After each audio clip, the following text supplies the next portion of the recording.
Hello everyone and welcome to the Leagues of Votann live stream here on SkaredCast. Now this is a full review of the Leagues of Votann Codex, which was sent to me for free by Games Workshop so I could take a look at it, read it, and share it with all of you. Now it is going to be a long video, and after the video, hopefully by the time you watch this, there'll be timestamps down below where you can click on the different sections and things as we break it down and do all this cool stuff with all of you out there today.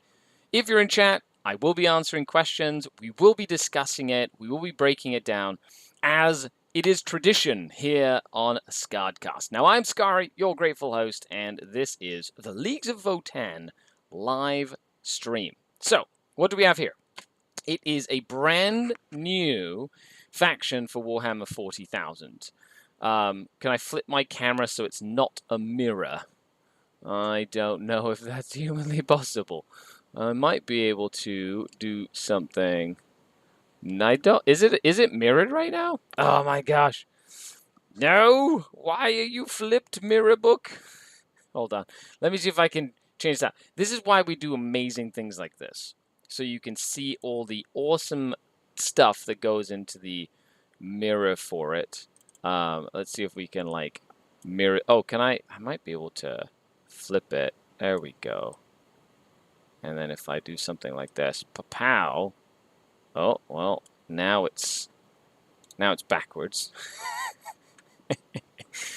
And if I go to... Oh, no, activate the camera. Oh, there we go. Well, that seems to work fine. So why... Oh, no, that's backwards. And then we can flip it, configure the video. Camera, cancel, properties, flipped, discard. You are all amazing. Thank you for being so awesome. And I really appreciate your patience with this. Okay, did that work? Ah, it worked! Haha! I am a genius. And you are all geniuses with me. So thank you very much for hanging out. Thank you for letting me know. That would have sucked. That would have sucked to just have like the thing the entire time be like backwards. Haha! We are back. It only took 7 minutes for us to get this going. Hello, everyone. This is the high-quality establishment that you have decided.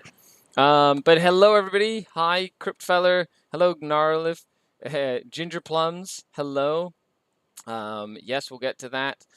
Able to pop in, have a doctor's appointment in 15. Awesome. Welcome, everyone. Thanks for coming to hang out. Okay, so Leagues of Votann. This is the book that seems to be taking everyone's like brain by storm. And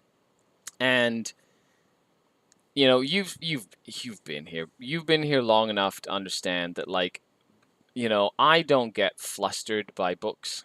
I tend to keep things positive. So if you're gonna be here and just bitch and complain and moan about Games Workshop or whatever, then this is not the video for you. I'm definitely, hey, Sledge Disciple, what's going on? I am definitely not, like, I don't want to say I'm not a naysayer. Like, I'm definitely not a shill because they don't pay me to do this. But you might have your own opinions. Whatever. Leave a comment, like, share, subscribe. Brand new membership stuff on YouTube, so if you want to be a member, you can. Thank you very much, Alexander. First denizen on YouTube. That's so cool. Thank you so much for the support. I really appreciate it. Wow, GW sucks. Yeah. Actually, they make a game that I've been playing for, 23 years. The book, by the way, is really cool. And I want to say it's really nice to see them finally bring, like, dwarves, like space dwarves, like an iconic sort of, like, race into the sci-fi world. So it's really neat to see them, like, doing some work with this sort of stuff, which is awesome, right? Pat, hello, Pat, how are you? Okay, so let's dive in. So first and foremost, book is really cool. Right now, I think it's only available with the Leagues of Votann like starter set, which is available for pre-order from Games Workshop.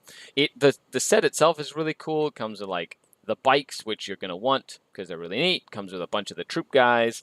Comes with I think, did it come with a transport? I don't remember. It's over there somewhere. So I saw someone in Newmarket wearing your Skari toque while I was eating sushi. That's hilarious. I love it. Okay, so let's take a look at the book itself. So we have Battleforge rules, Army rules, Match Play rules, the Crusade rules. As always, folks, if you want me to break down Crusade stuff, once the video hits 200 likes, I will make a follow-up video on the Crusade rules. So far, none of the reviews have gotten 200 likes, so your loss, I guess. Okay, data sheets, war gear points, rules reference, combat patrol is just this. Got like a couple of berserkers, which apparently are really good. We'll read, we'll see what they are. A character, a troop squad, and the little outrider unit of like biker hover bike guys. So that's pretty neat. I'm not gonna lie. Ginger Plum says, I'm old enough to remember squads 1.0. They didn't really know what to do with them. Leagues of Votann is a much better iteration. Great to have a new faction. It is. It is really cool that they add new factions. The newest faction they added was what? Genestealer Cult? And they added them as like a standalone faction. And that was a couple of years ago. So it's been really cool to have them, you know, do that, which is neat, right? And so I'm a fan. I think that it's good that they did that as well. So, which is really awesome. And there we go. Cool. So let's dive in. Detachment abilities. So, Votann detachment is one that includes models, is one that only includes models with the Votann keyword, unless they are unaligned. So pretty standard detachment stuff. So Votann detachments gain the Hero of the Oath Band ability. So Hero of the Oath Band is you can include a maximum of one Khal model in this detachment. I'm assuming that's kind of like Chaos Lord or Tau Crisis Suit Commander. You can have one per detachment. Fair enough. Votann units in a Votann detachment gain the League Customs ability. So League Customs, all Votann units with this ability and all the models in them gain a League Custom as long as every Votann unit in your army is from the same league.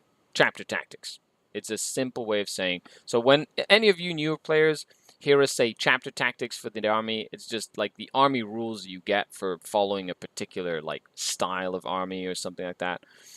The custom gain depends upon which league they are from, as shown in the following pages. I believe there are 6 leagues. I'm not sure if they have, I think they might have some custom leagues as well, which is neat. Then we have the Hearthkin Warriors and Harkin Pioneers units in the Votann detachment gain objective secured as well. So we'll look for those keyword Hearthkin Warriors and Hearthkin Pioneers. Gives you objective secured. I believe the bikes get the Pioneers or are Pioneers, which means they have a fast-moving OBSEC unit, which is really neat as well. So that's awesome. Hit that like button. Awesome, thank you, the Reaper Man. How's that even possible? These videos deserve far more than 200 likes, even without this promise. Thank you, I appreciate that. You know, if you share the video, tell people about it, it helps the videos get noticed. It definitely does. I'm not like a crazy large channel. You know what I mean? I try and create wholesome content, and I'm glad you all enjoy it. So, the leagues. Diving right in. So, each league will have a league custom. Each league has an associated warlord trait. Each league has an associated stratagem. And then each league has associated relics. If your army is led by a league warlord, then you can give the relevant league relic to a league character, aka name characters and an Ironkin assistant can never be given a relic. So cool little things to note in there. This is a pretty standard thing, you know what I mean? As for the stratagems, if your army includes a detachment of that league that's not an auxiliary support detachment, then you have access to the stratagem that each league has. So let's dive into the leagues. Yes, the bikes are OBSEC. They definitely are. Okay, so the first league is the Greater Thurian League. So their league is Ruthless Efficiency.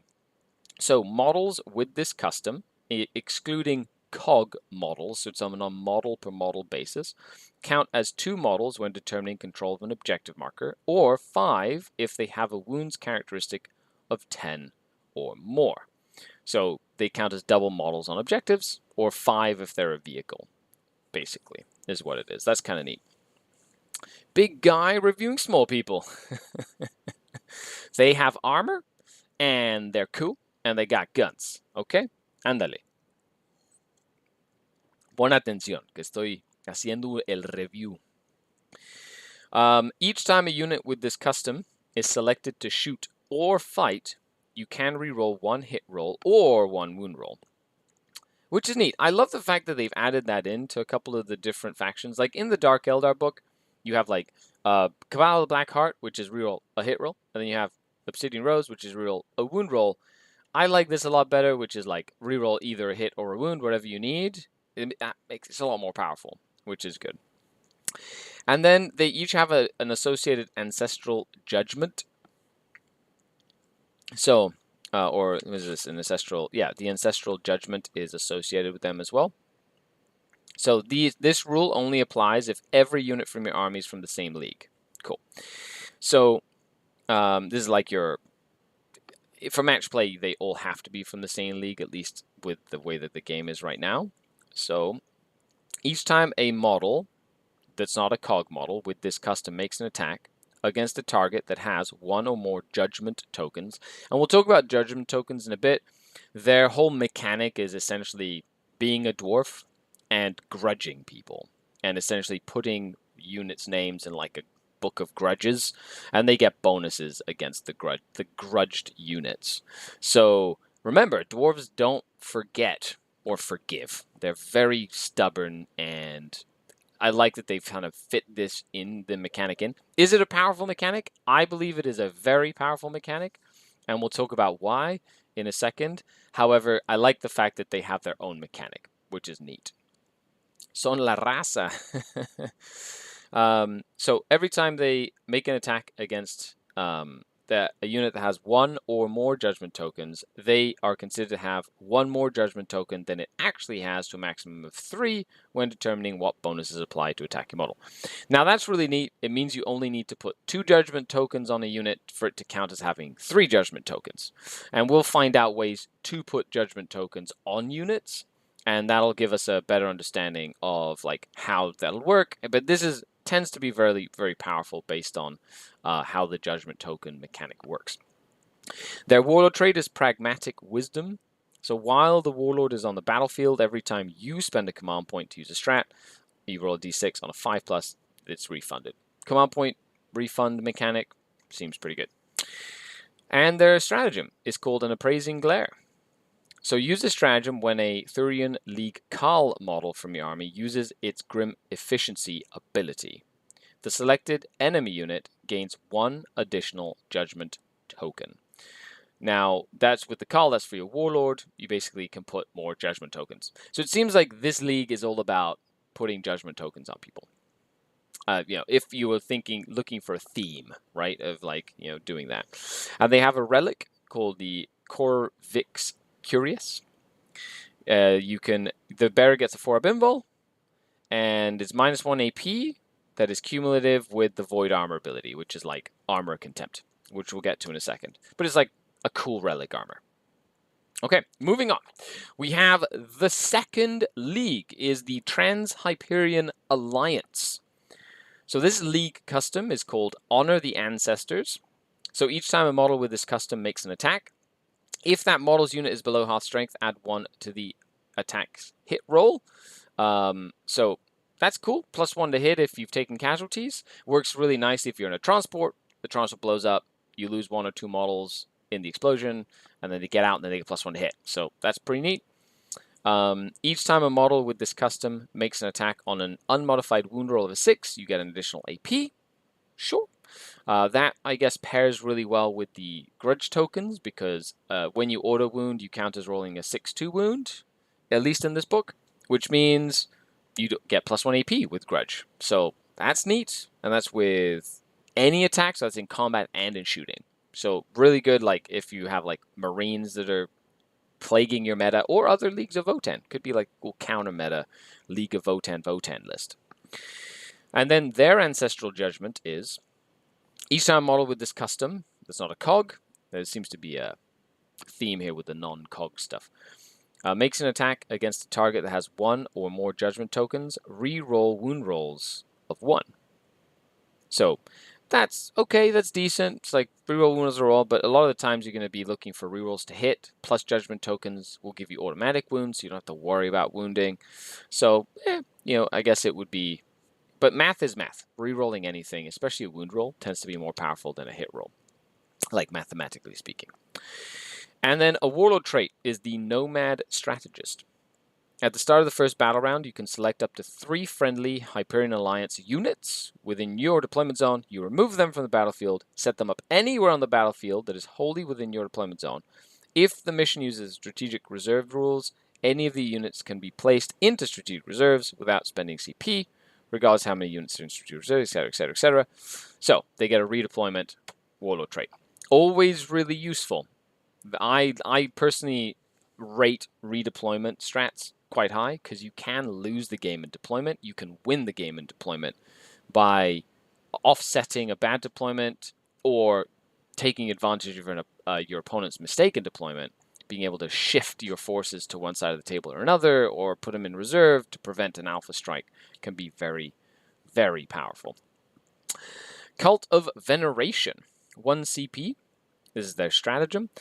Use this stratagem in any phase when a Hyperion Alliance model would lose a wound as a result of a mortal wound. Until the end of the phase, the unit would get a 5+ feel no pain. So 5+ ignore damage against mortals in any phase. Really useful into like psychic armies and things that do a lot of mortal wounds. That's not terrible. And the relic is the Corv Duas. So a Grimnir model only. So we'll have to find out what a Grimnir model is. But you get +1 wound. Add 1 to the wounds characteristic of this unit's Corv models. While the bearer unit contains 1 or more Corv models, the bearer can attempt to deny 1 additional psychic power in each of your opponent's psychic phases. While the bearer contains 1 or more Corv models, add 1 to deny the witch tests.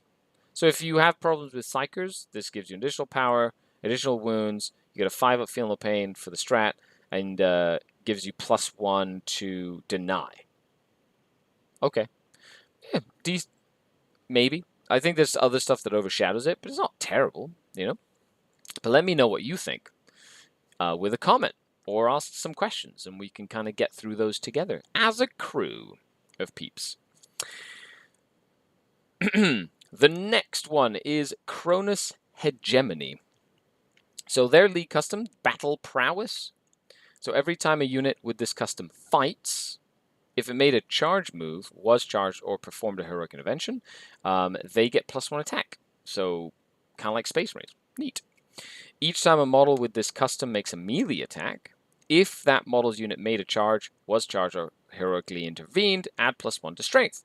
So +1 strength, +1 attack when you charge, are charged, or heroically intervene. So it's like old school Furious Charge, if anybody remembers back in the day. Furious Charge was +1 strength, +1 attack when you charged, or something like that. So, well, you all got +1 attack when you charged, so it's like +1 strength when you charge, so it's like a combination. That's neat. So if you want to do a combat army, it's very much geared like, okay, this is for combat, get stuck in, punch things, and that's the Kronus Hegemony. Nice. Their Ancestral Judgment is, each time a model with this custom, that's not a cog, makes a melee attack against a target that has 2 or more judgment tokens, increase your AP by 1. So it's different AP than this one. This one is AP on 6s. This one is just in combat. If that unit has judgment tokens, you just get extra AP. Okay, so that's in combat. Okay, cool. Then we have the Exemplary Hero Warlord trait. Each time the Warlord fights, if it's within engagement range of a character or monster, you get +1 attack. Nice. Each time this Warlord makes a melee attack, you can reroll hit rolls. Cool. And each time this Warlord makes a melee attack against a character or monster, you get +1 to wound. So, very combat focused. Makes your character kind of killy, especially against characters or monsters. And rerolling hit rolls is no joke. Well, not as powerful as it used to be because there are a lot of things in the current state of Warhammer where you're not allowed to do rerolls. Which is funny because they put a lot of mechanics into the game that allow rerolls, but then they've also put a lot of mechanics in the game where they're starting to trickle them in that disallow rerolls, especially rerolls to hit, like illusory supplication or whatever that is in the Chaos book, which, by the way, is annoying. Really, really annoying. Their stratagem is Bloody Expectations. Use this stratagem in the fight phase when a hegemony unit is selected to fight. And until the end of the phase, each time a model in that unit makes a melee attack, an unmodified hit of a 6 scores 1 additional hit. That is cool. And it's any hegemony unit, so you could potentially combine it with the exemplary hero to reroll hit rolls and fish for 6s to get additional hits. Or there's other ways to get rerolls in this book. So you could try and get other rerolls to get additional hits in combat. So that's cool. For 1 command point, and you can use it in your fight phase and your opponent's fight phase. I like that style of stratagem because it just increases the damage output when you're already stuck into combat, which is neat. The relic is called the Just Blade, and it's not just a blade. Get it? So a hegemony model with a forge-wrought plasma axe or dark star axe only. Well, Games Workshop, I'll say one thing. You are still doing great with these names. That's fantastic. This relic replaces a forge-wrought plasma... Oh, I already read that bit. It replaces it, and it's the melee weapon, so +1 strength, -4 AP, 2 damage. Each time an attack is made with this weapon, you cannot take invulnerable saving throws against it. Ugh, gross. My Archon would not want to face this Just Blade. Ha, bingo. Thank you. Thank you. There's more where this came from. Lots of jokes. And it's AP4. So AP4, and then if you have 2 judgment tokens on them, they'll get +1. So it'd be AP5 against a unit that has 2 or more judgment tokens, +1 strength, 2 damage. So it's not like crazy. You could make it explode, potentially get an extra attack, but no invulnerable saves. Can be incredibly powerful into the right matchups. Like, that is another mechanic that is seeing a lot of use in the game right now, which is like ignoring invulnerable saves, right? That is the Kronus hegemony. Cool. We have 2 more leagues to go through. So the next league is the Ymir conglomerate. Ymir conglomerate. I don't know, is that the right word for it? So their league custom is called Master Armorers. So you add 4 inches to the range of all ranged weapons that are not relics with this custom. So unlike other factions where it's like add different inches to different weapons based on type or whatever, this is just a blanket +4 inches to all your ranges. Already really good. Models in a unit with this custom that have a save characteristic of 2+ gain a 4-up invulnerable save. So that's cool. And other models gain a 5-up invulnerable save. So basically gives your entire army an invulnerable save, and anything that has a 2-up save gets a 4-up invulnerable save. Now, this is it's powerful. I like it. The range is decent. The range boost is especially decent in this faction. As a league custom, most of your stuff in this book has good saves and has like a special armor contempt, which we'll get to in a second, like void armor it's called, which is sort of like an invul save in a lot of cases. You know, Marines get a save against almost every weapon in the game. So do you need a 5-up invul on everything? You know, like, I don't know if you need it, right? The extra range is good though. Now, the Ancestral Judgment, however, each time a model with this custom makes a ranged attack that targets a unit within half range, if that target has 1 or more judgment tokens, you get +1 AP. So +1 AP in shooting against units that have a judgment token, great. As you can see here, this was on 6s, you get an extra AP. This was just in close combat, you get an extra AP. And then this one is shooting. right? So you can kind of see where they're going with a couple of different mechanics. Warlord trait is called Guild Connectors, and the damage characteristic of all weapons the Warlord has is increased by 1. That is not a relic, so you can't give them a relic and make it +1 damage. So, and that's all weapons, so that's even ranged weapons. Cool, so don't forget that. Now for 1 command point, they use Pulsed Beam Discharge. Use a stratagem in your shooting phase when an Ymir conglomerate unit is selected to shoot. Select 1 model in that unit, select 1 beam weapon it is equipped with, and until the end of the phase, each time a hit is scored, the target suffers a mortal wound in addition to the normal damage. Nice, so it's just 1 model with a beam weapon, and it does a mortal in addition to normal damage. Now, damage for beam weapons carries over. It's a different kind of weapon, which we'll get to in a second. But beam weapons tend to roll a wound roll against everything it hits, or like it because it goes through a path. So it'll do like mortal wounds to like everything. Now you could kind of do that to do a mortal wound to a character or things like that. Like there's a lot of for 1 command point to do, I don't know, 3 or 4 mortal wounds here or there. It can be quite useful, and it's one of those very technical sort of use things that could surprise you and be really useful in the right situation. Then we have the last crest of Jaluk.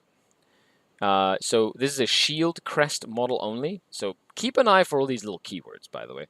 Once per battle, before making a saving throw for the bearer, you can activate the relic. If you do, then they get a 3-up invulnerable save. Very similar to the armor Indomitus that the Space Marines have. Like once you get a 3-up invul for the phase. Each time the bearer would lose a wound as a result of a mortal wound, they get a 4-up ignore damage against mortals. And that's just like a standard thing. So good against mortals, and they can have a cool invulnerable save once per game. Okay, is it going to be one of the things you see all the time? Probably not. Then we have the Urani-surtr Regulates. So their league custom is Dour Survivalists. So they get +1 toughness to every model in the book. Now that's pretty damn good. I'm not going to lie. That just sounds incredible, especially since it affects all vehicles and everything else like that. So we're going to go through all the toughness, and they're high toughness anyway, being dwarves, but just getting +1 toughness to everything, making your vehicles toughness 8 or 9, like that just sounds very tough to deal with. You can reroll failed morale tests. Sure. That is like that sentence might as well not be there. At least with the way morale works right now. Like it doesn't really affect you. Ancestral Judgment. Each time a model with this custom makes an attack against a target that has 0 judgment tokens, the enemy is considered to have 1 judgment token. So this is neat if you want to shoot stuff that doesn't have judgment tokens. The other leagues seem to do better the more you stack judgment tokens on the units. This one, their bonus is like you just get judgment tokens, so you're auto-wounding everything on 6s to hit, no matter how many judgment tokens they have. So, pretty neat. And their Warlord trait is Grim Pragmatism. Each time the Warlord would lose a wound, they get a 5-up ignore damage. A little tough Warlord, cool. Their stratagem, Waste Not Your Last Breath. Use a stratagem in the fight phase. When a character model from your army that has not been selected to fight is destroyed, it can fight after it is destroyed. So that's 1 command point. It's a fight in death for 1 command point. Not shabby to have in the back pocket. And then the Abiding Mantle is their relic. Unless the bearer is the closest eligible target, enemy models cannot target it with ranged attacks. So like super lookout sir rule for the relic. That's quite powerful in the competitive scene. Mainly because in a lot of missions, especially with like Games Workshop style terrain, like if you go to a lot of the like US Open events or things like that, like their terrain in some of the maps, like the objective that is like some objectives are just out in the open, literally in the open, no terrain, like you can see whatever's on that objective and just blow it to smithereens. And having a mechanic like this allows you to score points in some of those weird missions where it would be hard to score, like primary points. I'm talking from a meta competitive perspective. So like, you know, Necrons have the like a cryptek arcana that allows you to do that. So you can have like a cryptek on an objective in the backfield, holding an objective, and your opponent can't shoot that cryptek. They have to go punch it, right? You can have, I think, Gene Stealer cults, for example, have a fantastic relic. No, the Sanctus from the Gene Stealer cult. They have a rule like that where you can't target them unless they're the closest target. So they can literally be fighting and sending units, and they have like one little sniper at the back on an objective that you cannot target unless you get to them. And it's not as easy as it sounds unless you like fly or an airplane or something like that, right? So having the ability to do that, you just sit there and you know what I mean. However, that means you're using a character to sit in the back. So, is that worth it? Or do you want your characters up close? Right? So, you know, that's a judgment that you'll have to make. Okay, so here are the Build-A-Bear League Customs. So we call them Build-A-Bear League Customs or Build-A-Bear like chapter traits. So you can kind of go around, make your own chapter. And if your league does not have an associated league custom, you can create one by selecting rules from the list here. So your league will have 3 customs from the following list, one of which must be from those with an ancestral judgment label. So you have to take one of the ancestral judgment ones plus 2 more. What? You have 3 customs? Okay. Okay. One of which and only one. Okay, so you have to take one of the 1, 2, 3, 4. 1, 2, 3, 4, 5 ancestral judgments. So let's go over those first, because you have to pick one of these, and you can only pick one of these. First is Vengeful. Each time a unit with this custom is destroyed by an enemy unit, that enemy unit gains 2 judgment tokens instead of 1. Cool, so if you kill, you get judgment token. Okay, so it's extra judgment. Sure. Brutal Efficiency. Each time a model with this custom makes a melee attack against a target that has 1 or more judgment tokens, an unmodified hit of a 6 scores 1 additional hit. Well, if you like close combat, it lets you gear towards that. Close Quarters Prioritization. Each time a unit with this custom declares a charge, if it only declares a charge against one target, and if that target has 1 or more judgment tokens, you can add 2 to charge rolls. Ooh, I like that one. That was pretty neat, especially with berserkers and stuff. Get a couple of judgment tokens on something, charge it, plus 2 to charge. That's neat. Taking it personally. That's this one here. Each time a unit with this custom is selected to shoot or fight, if all models in that unit make an attack against the same enemy unit, after resolving those attacks, if that enemy unit suffered damage but was not destroyed, roll a d6. Add 1 to the result if the unit being attacked is now below half strength. On a 5+, that enemy unit gains a judgment token. So shoot them. If you don't kill them, you could give them a judgment token. Sure, to make it easier to kill them later. Okay, sure. And last but not least is Quick to Judge. Each time an enemy unit targets a unit with this custom with a shooting or melee attack, after the attacking unit has resolved all its attacks, if the unit suffered 1 or more casualties and was not destroyed, roll a d6. Add 1 if the unit being attacked is now below half strength. On 4+, the unit gains 1 judgment token. So this one is, if you don't kill the enemy, you add judgment. If they don't kill you, you add judgment. Cool. Okay, so it's like, that's neat. There's ways to add judgment. I really like close quarter prioritization, though. That seems like something that you could build around. Eduardo Paredes says, how many data sheets are there in the Codex? We'll get to that in a second. Once we're done this, we'll go through it, and we'll go through like relics and stratagems and things like that, and then we'll get to the data sheets and whatnot. Did they put the Crusade rules in the middle here again? Oh my gosh, why don't they put the Crusade rules at the back of the book? That's so annoying. They did it for Chaos Space Marines and Demons, didn't they? Why not thing? Mohast Gridlock says there are 12. Warriors, Termies, Bike, Small Car, Big Car, 3 HQs. And some special characters. Okay, let's take a look at some of the other customs. Remember, you get to pick 2 of these in any combination. Each time a model... So, Marshal Clone Skines. Each time a model with this custom makes a melee attack, if that model's unit made a charge, was charged or heroically intervened, add +1 to strength. Cool, so +1 strength when you charge. Stoic, reroll failed morales. Sure. Honor in toil. Each time an attack is made by a model with this custom, if this unit is below starting strength, add +1 to hit. So +1 to hit, like we saw, they're just like some of the ones we saw in the other leagues. Sure. War songs. Each time a league model with this custom makes a melee attack, if the target of that attack was within engagement range of 2 or more core units, then the attacking unit was selected to fight. You can reroll hit rolls. Wow, that's a wordy way of saying if you attack a unit that is engagement of 2 of your units, you get reroll to hit rolls against it. Sure. So you can gang up on stuff. Christopher Cunningham says, based on what you're going through, I'd love to hear your thoughts on what you think will be a hit with the GW Nerf Hammer.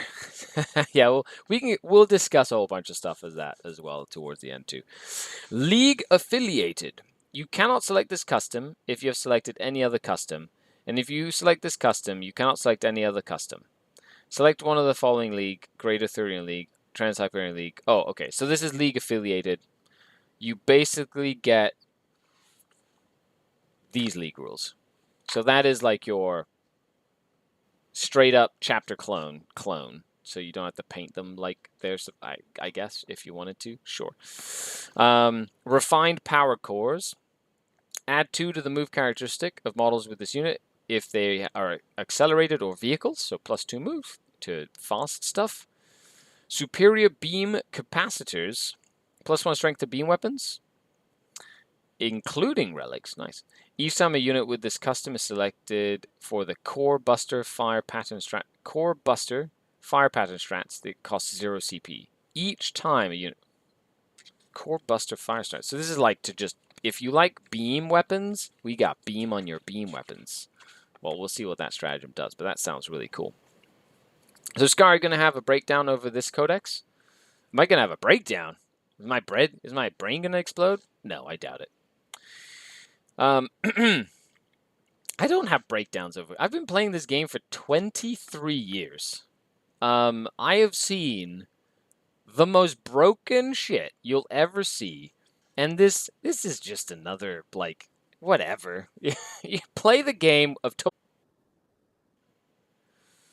Okay. Let me know if we are back, please. Because apparently, it, like, disconnected. Hopefully it disconnected here. Let me know if it's all back and ready to rock and roll, please, in chat.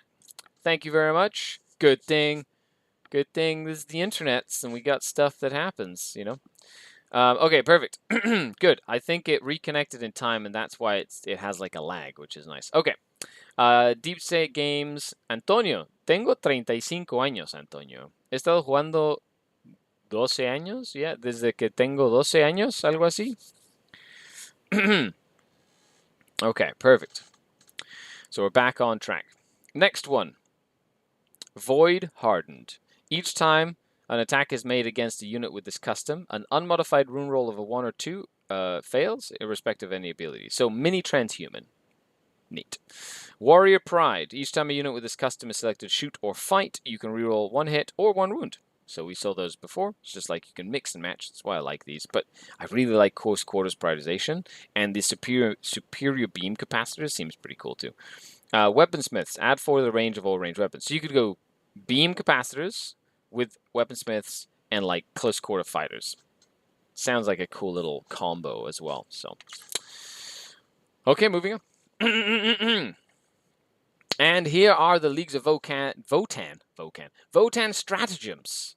So they have 1, 2, 3, 4 pages of strats, which seems about right.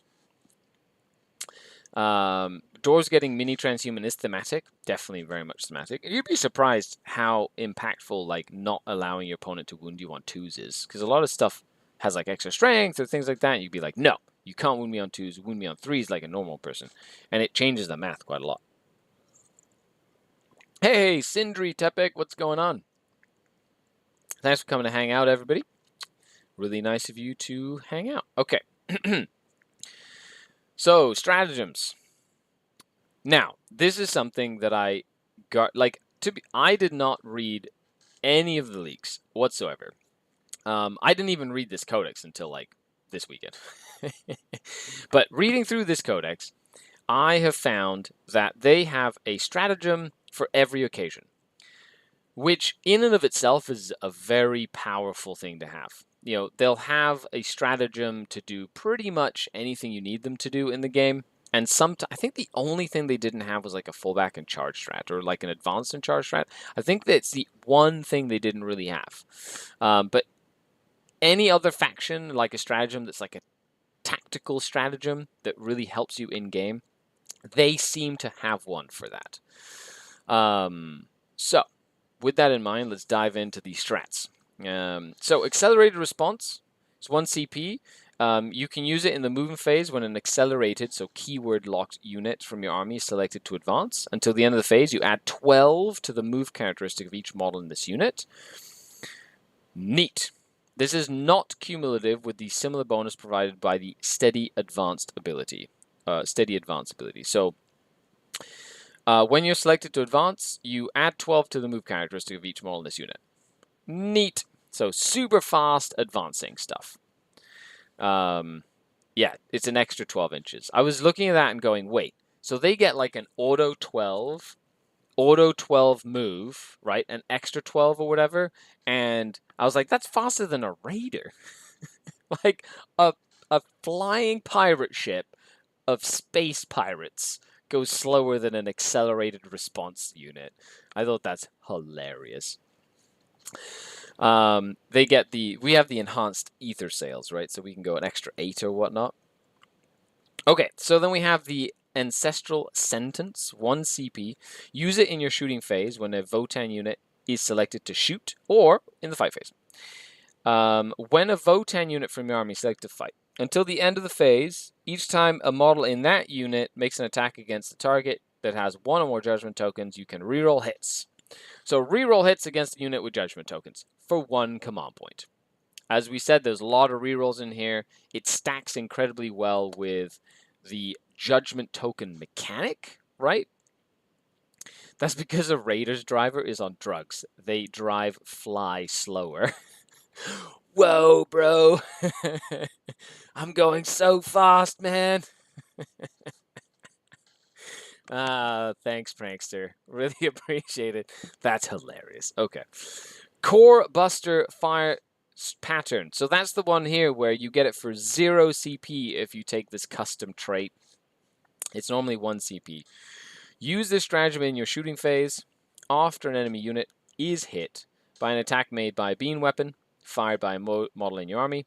Until the end of the phase, each time that enemy unit is hit by another beam weapon, roll a d6. On a 4+, the enemy suffers a mortal wound in addition to the normal damage, and you can only suffer a max of 6 mortal wounds per phase due to the stratagem. So, first hit, right? You pick a unit that got hit by a beam weapon, and then on 1 CP, you can basically 4-ups for every additional hit. Then they take mortals to up to max 6. So it's like a weird, like Wrath of Mars that requires you to shoot things with beam weapons. But it's any unit that was hit by a beam weapon. So you could use it to snipe things, right? So grab a beam weapon, right? And then shoot like, you know, and then hit a character in that beam line. And then go, ooh, I'm going to core buster fire pattern that unit that's in the middle, or that, like, you know, that got hit by a beam, and then you can like stack a bunch of mortal wounds on them, you know, and kill them. That's pretty neat, actually. A wave serpent moves faster than a raider. That always bugged me. Yeah, that's true, but a wave serpent can't advance and charge.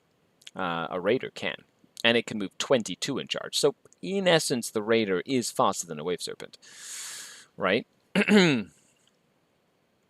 Yeah, I've definitely turned, being Canadian, I've turned my high beams on in the car, in the snow.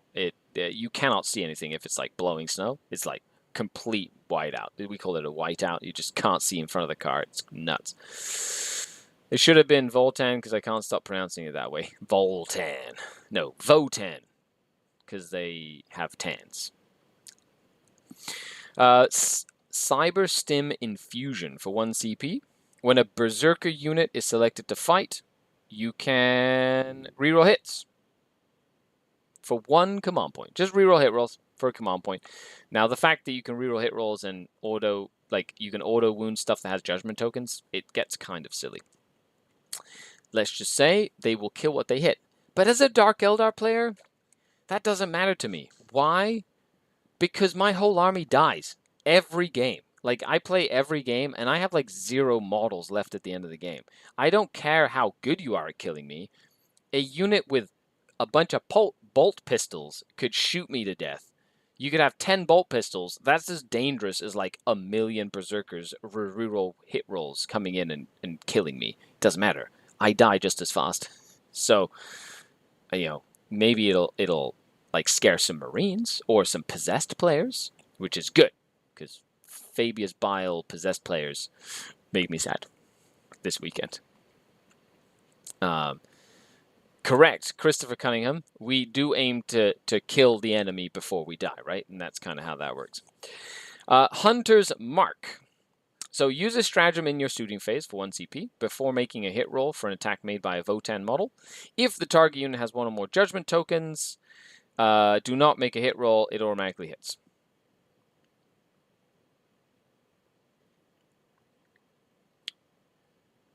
So 1 model, you can auto hit. Done. Cool. Just, you can have 1 thing auto hit for a CP if they have a judgment token. Neat. That's cool. And it's any Votann model. Gross. That is filthy. Robert Saxon Nars says, I like them, but I'll wait till it's all out and settled down with rules maybe next year when 10th probably drops new army and all that. Busy with Horus Heresy right away. Yeah. So that's the thing about people jumping to conclusions. We have no idea what's going to happen. Once this is now legal, you know, next week, I guess, or this Saturday coming up will be the official like release date. People will start going to tournaments and things. I think that one of the balancing factors for this faction is the hobby lag. And with the advent of 3D printing, you're probably going to see like a lot of armies or people kind of build 3D printed stuff that they can't get their hands on. One of the easiest ways to balance Votann is just say you can't 3D print it. Like, you have to own the models, right? And that'll lower the amount of people you're going to see that have the army in the first place, you know, or the models they can take in an army, and that alone is a balancing factor.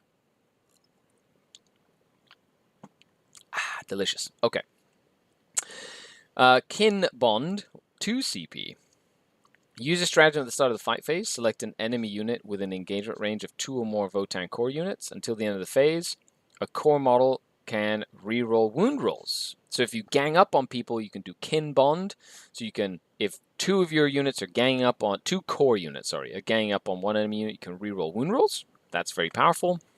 And you could always do it with the war songs, where you get reroll hit rolls if you gang up on enemy units. Neat. So that's a cool little combo there. The Might of the Ymir. Use a stratagem in your shooting phase when an Ymir unit from your army is selected to shoot. What the heck is an Ymir unit? An Ymir unit, or to fight. Until the end of the phase, each time a model in that unit makes an attack, add 1 to hit. So 1 CP for +1 to hit for Ymir units. Neat. Can offset like a -1 to hit if they're in like dense terrain or things like that as well, which is kind of neat as well. Then we have the Optimized Volley. Use a stratagem in your shooting phase when a Votann unit is selected to shoot, so any unit can use this. Until the end of the phase, each time a model in that unit makes an attack with a bolt weapon, on an unmodified hit roll of a 6, 1 additional hit is scored. If the target unit contained 11 or more models, this stratagem... Oh, no. Then the 2 additional hits are scored instead. So if you have a large unit, you have like super exploding 6s. What? Yeah. If the target... Okay, so you get 2 additional hits if you shoot at something that's 11 or more models. You get 1 hit if it's a small unit. So if you shoot at hordes, you get extra hits with your bolt weapons. That's kind of neat, actually. For 1 CP, that's not terrible. Especially if you can like get reroll hit rolls and things like that for shooting. Like, that would not be bad. I like that, actually. Point Blank Fusillade. 2 CP. Use a stratagem at the start of your shooting phase. Select 1 infantry or 1 biker unit from your army. Until the end of the phase, model in this unit can make attacks with ranged weapons, even if they're in engagement range of enemy units. Nice. So shoot into combat with bikers or infantry. Blech, gross. But they can only make attacks against units that are in engagement range, that they are within engagement range of. So, enemy units, yeah. Let me see. Enemy, yeah, cool. That attack, if you do a beam, the attack only hits the unit. It can't hit any other. Cool. The models can target enemy unit even if other friendly units are in engagement range. If you have more than one ranged weapon, you can still shoot. You can still declare targets outside of combat, but you can only shoot the outside of combat if everybody in combat has died already. And if you're shooting a heavy weapon, it's -1 to hit roll. So this is a very fancy way of saying you can shoot into combat for 2 command points. That is very powerful. Being like, my witches like holding people in combat, so I always look at it with like Drukhari colored glasses on, like the bias. You know, being able to shoot into combat is no joke. Market Corn, squat guns never tire. Yes, yeah, big guns never tire for all squats, bikes and infantry. The vehicles can already shoot at combat, so the whole army can, right? That's neat though. Being that it's an army that like requires on shooting, that's cool. I like that they have that option. Reactive reprisal is 1 or 2 CP. So use a stratagem in your opponent's shooting phase after an enemy unit that had a judgment token resolved its attacks, so shooting. Select one core unit that was hit by one or more of that enemy unit's attacks, and that is not within engagement range of any enemy units. That Votann core unit can immediately shoot as if it were your shooting phase, but they can only target the enemy unit when doing so, and only if that enemy unit is an eligible target. After resolving its attacks, that core unit cannot shoot in your next shooting phase. If that core unit was a unit of Hearthkin, it costs 1, otherwise it costs 2. Now, I really like this stratagem, or like the mechanic that it's building towards. You shoot me, you don't kill me, I can shoot you back. But if I shoot you back right now, I can't shoot in my next shooting phase. And that's neat because it can, like, it has mechanics that have to do with winning the game, like killing a unit off an objective, you know, that shot you or damaged you. It makes your opponent think twice about, like, ooh, I need to, like, run onto this objective. Oh, I've got a pistol. I'm going to shoot my pistol. Oh, I didn't kill you. Oh, no, oh, no. You know, that sort of thing. So that's a cool stratagem. Grim Wrought Barrier. We're into the Epic Deed stratagems right now. 2 command points. Use a stratagem in your command phase. Select a Votann unit from your army within 9 of a Grim near model. That unit and the models it contains stop being affected by psychic powers. And until the start of your next command phase, that unit and the models it contains are not affected by malediction psychic powers. So you can make a unit immune to psychic damage and stuff and psychic effects. Cool. Very cool if you're playing against like Thousand Suns or something. Bastion Running. 1 CP. Use a stratagem in your command phase. Select a Hecaton Land Fortress. Until the start of your next command phase, that model is considered to have full wounds remaining. So act at full bracket for a land fortress. Pretty standard stuff when you look at anything that has vehicles in their army. Most armies have that strat. But remember how I said that this army has all the strats that other armies have? Just it has one of everything.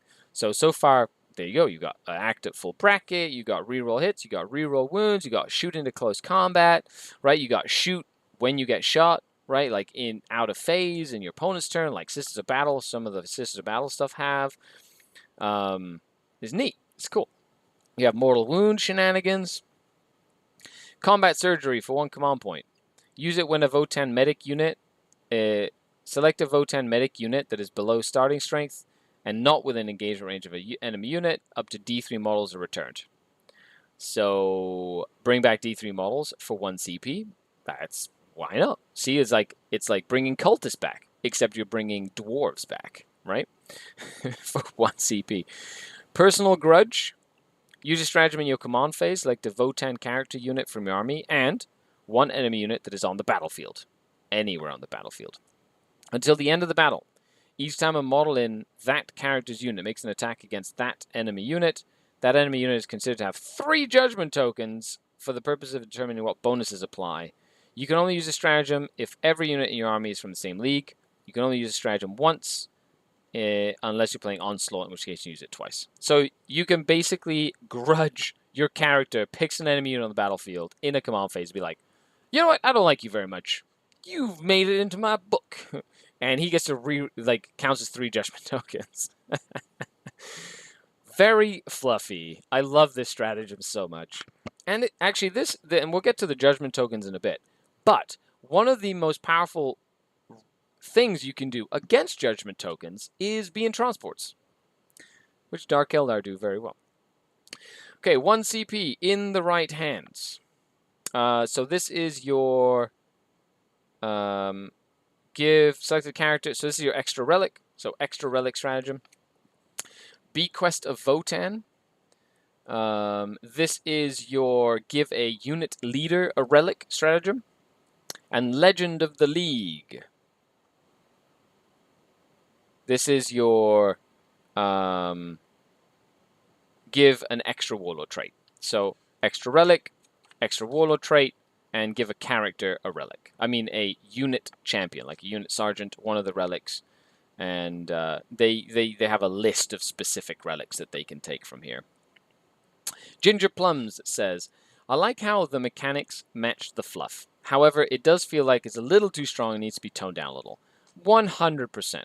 You know, Games Workshop is a business. It's a new model line. They want it to stick. They want it to sort of like create like an imprint in your psyche, like Leagues of Votann, new army.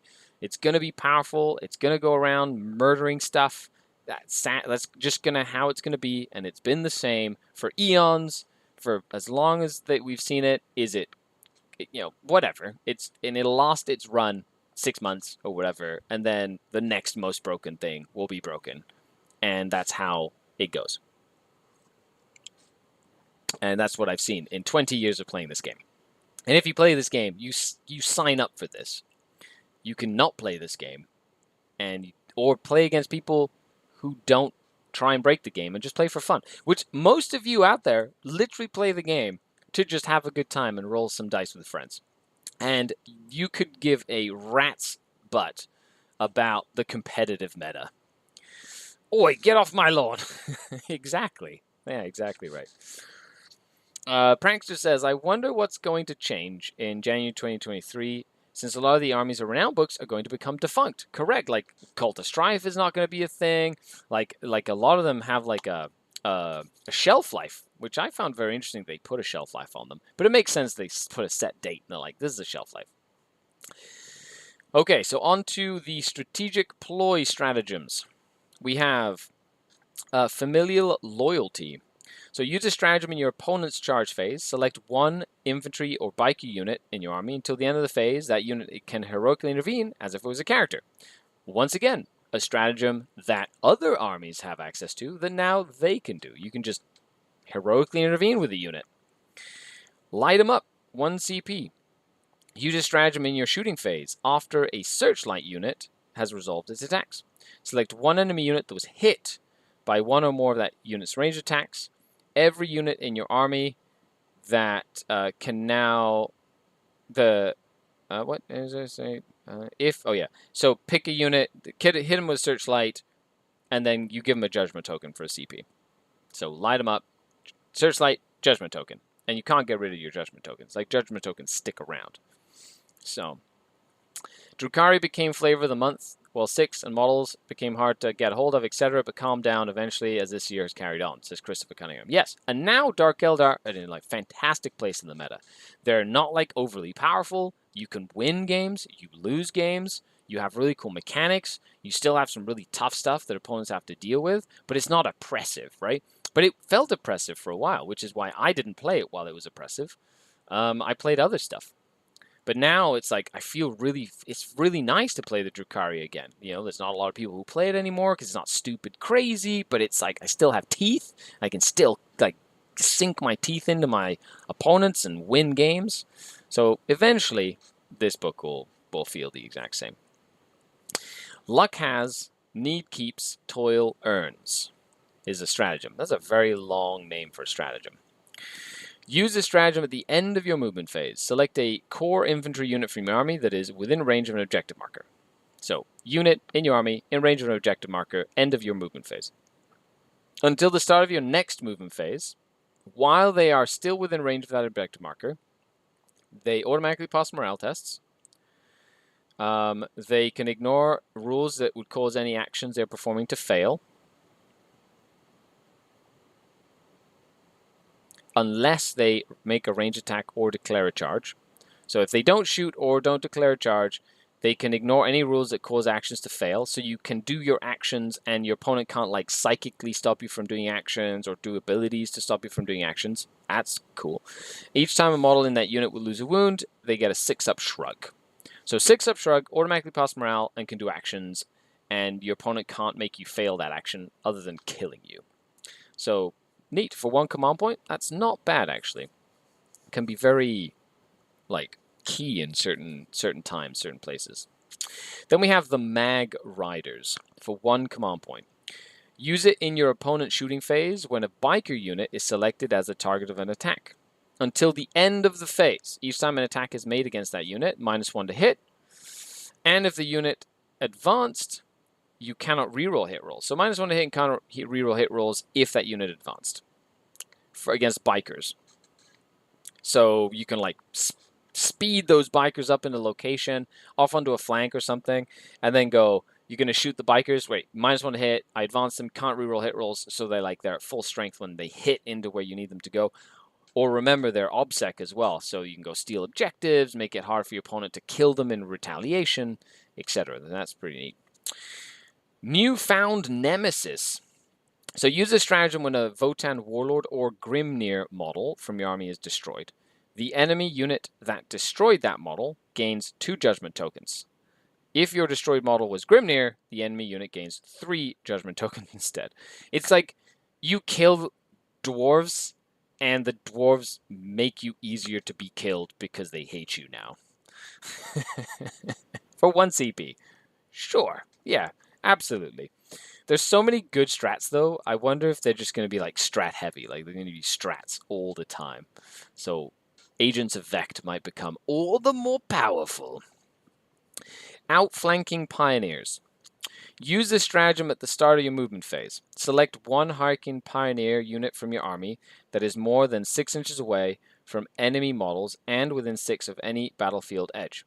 If the mission uses strategic reserves, place them back into strategic reserve. So you can use a Pioneer unit and put them back into strategic reserve. I think bikers are Pioneers, so you can remove bikers from the table to bring them back on later. So another stratagem that is very much a specific stratagem to certain factions that they've just kind of put in here. You want to go back into reserve? Sure, there's a way to do that too. Well-ordered retreat for a command point. Use a stratagem in your movement phase. When a Votann core unit falls back, that unit can still shoot, even though it fell back. There's another one. Need to fall back and shoot? We have a stratagem for that. Now, they don't have a fall back and charge one, however. They just have a fall back and shoot. But it is only 1 command point. So pretty dang good, if you ask me. Last but not least, we head into the war gear stratagems. And so Concussion Blast, 1 command point. Use it in your shooting phase when a Votann concussion unit is selected to shoot. Select an enemy unit within 6 inches. Until the start of your next shooting phase, the enemy unit cannot fire Overwatch or set to defend. Each time a model in that selected enemy unit makes an attack, subtract 1 from the hit roll. So concussion unit within 6, you don't even have to shoot at the unit that you concussed. You just shoot a concussion unit, and if they're within 6, you could shoot at something completely unrelated and make that unit not be able to Overwatch and -1 to hit.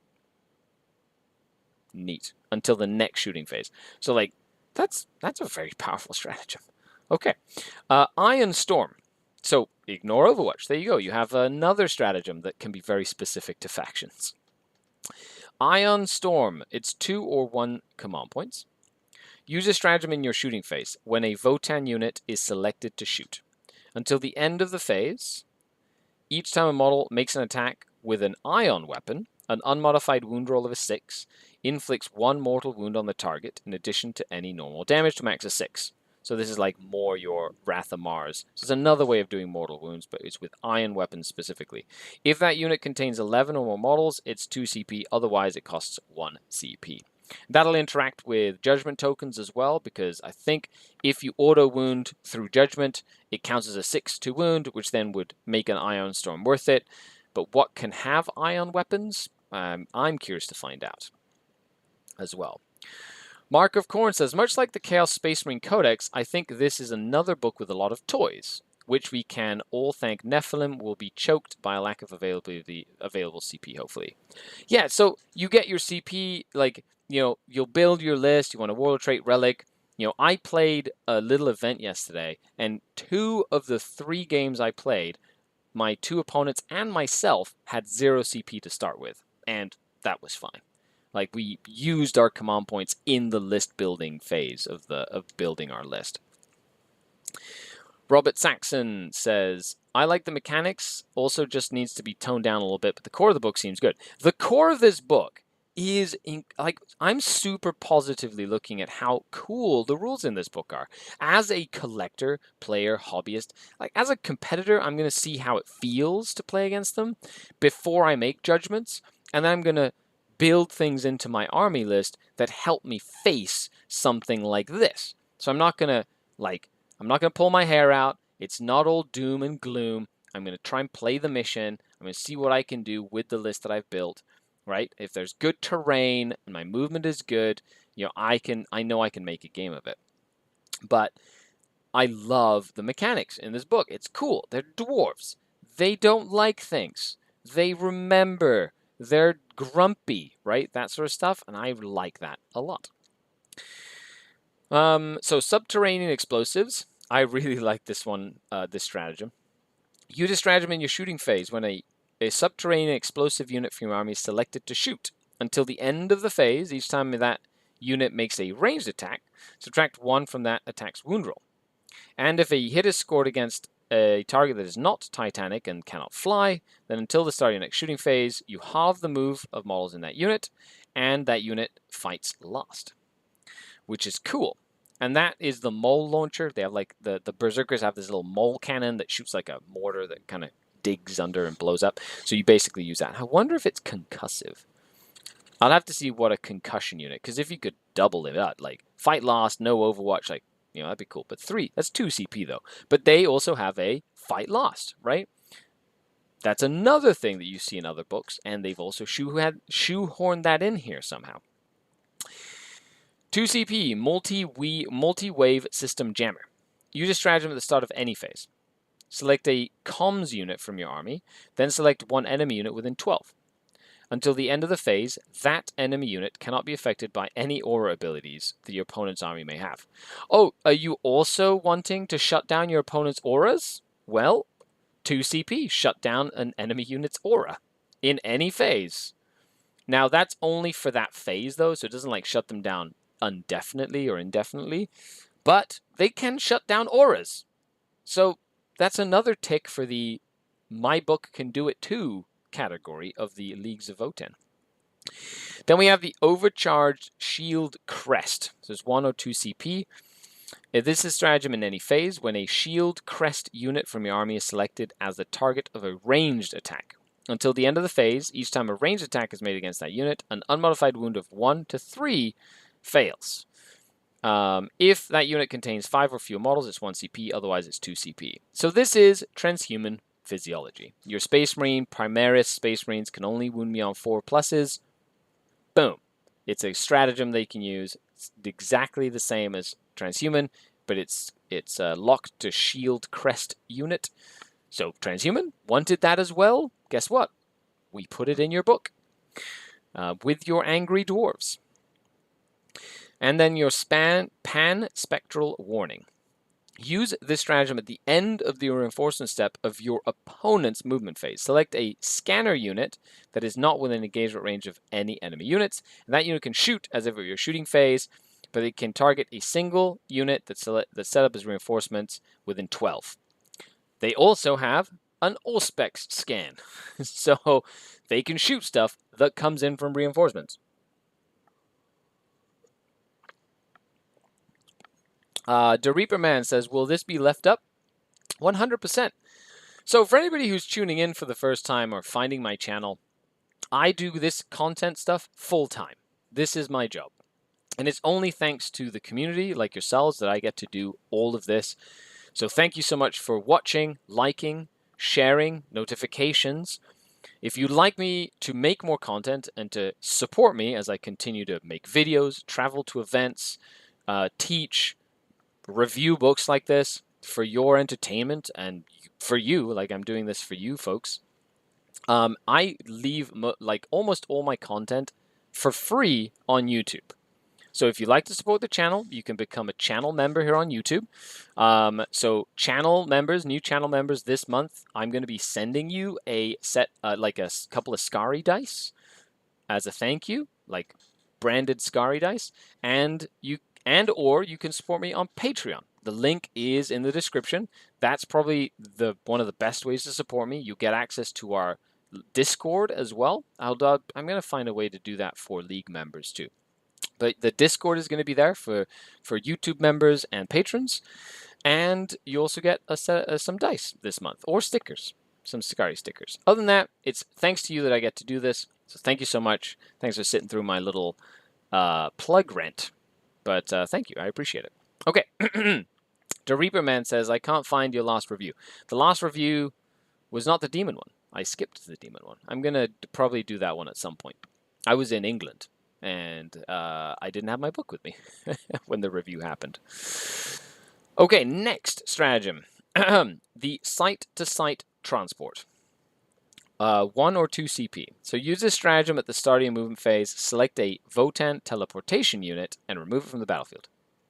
In the reinforcement step of this movement phase, set it back up on the battlefield more than 9 inches away from enemy models. You cannot select the same unit more than once. And if that unit is a character, it costs 1 CP, otherwise it costs 2. This stratagem is a very powerful stratagem. This stratagem allows you to pick up a unit, right, and redeploy it. You know what I mean? The Reaper Man, I did a full Chaos review. My Chaos review is right on there. It's time-stamped and everything. That was my last Chaos review. That was the last one I did. It was like a 4-hour review. And I did it. It was great. Okay, that's it for the stratagems. What was your favorite stratagem? Leave a comment. Let me know what yours is and why. Why you think it's the most powerful stratagem, or the most fluffy stratagem, or the most powerful stratagem.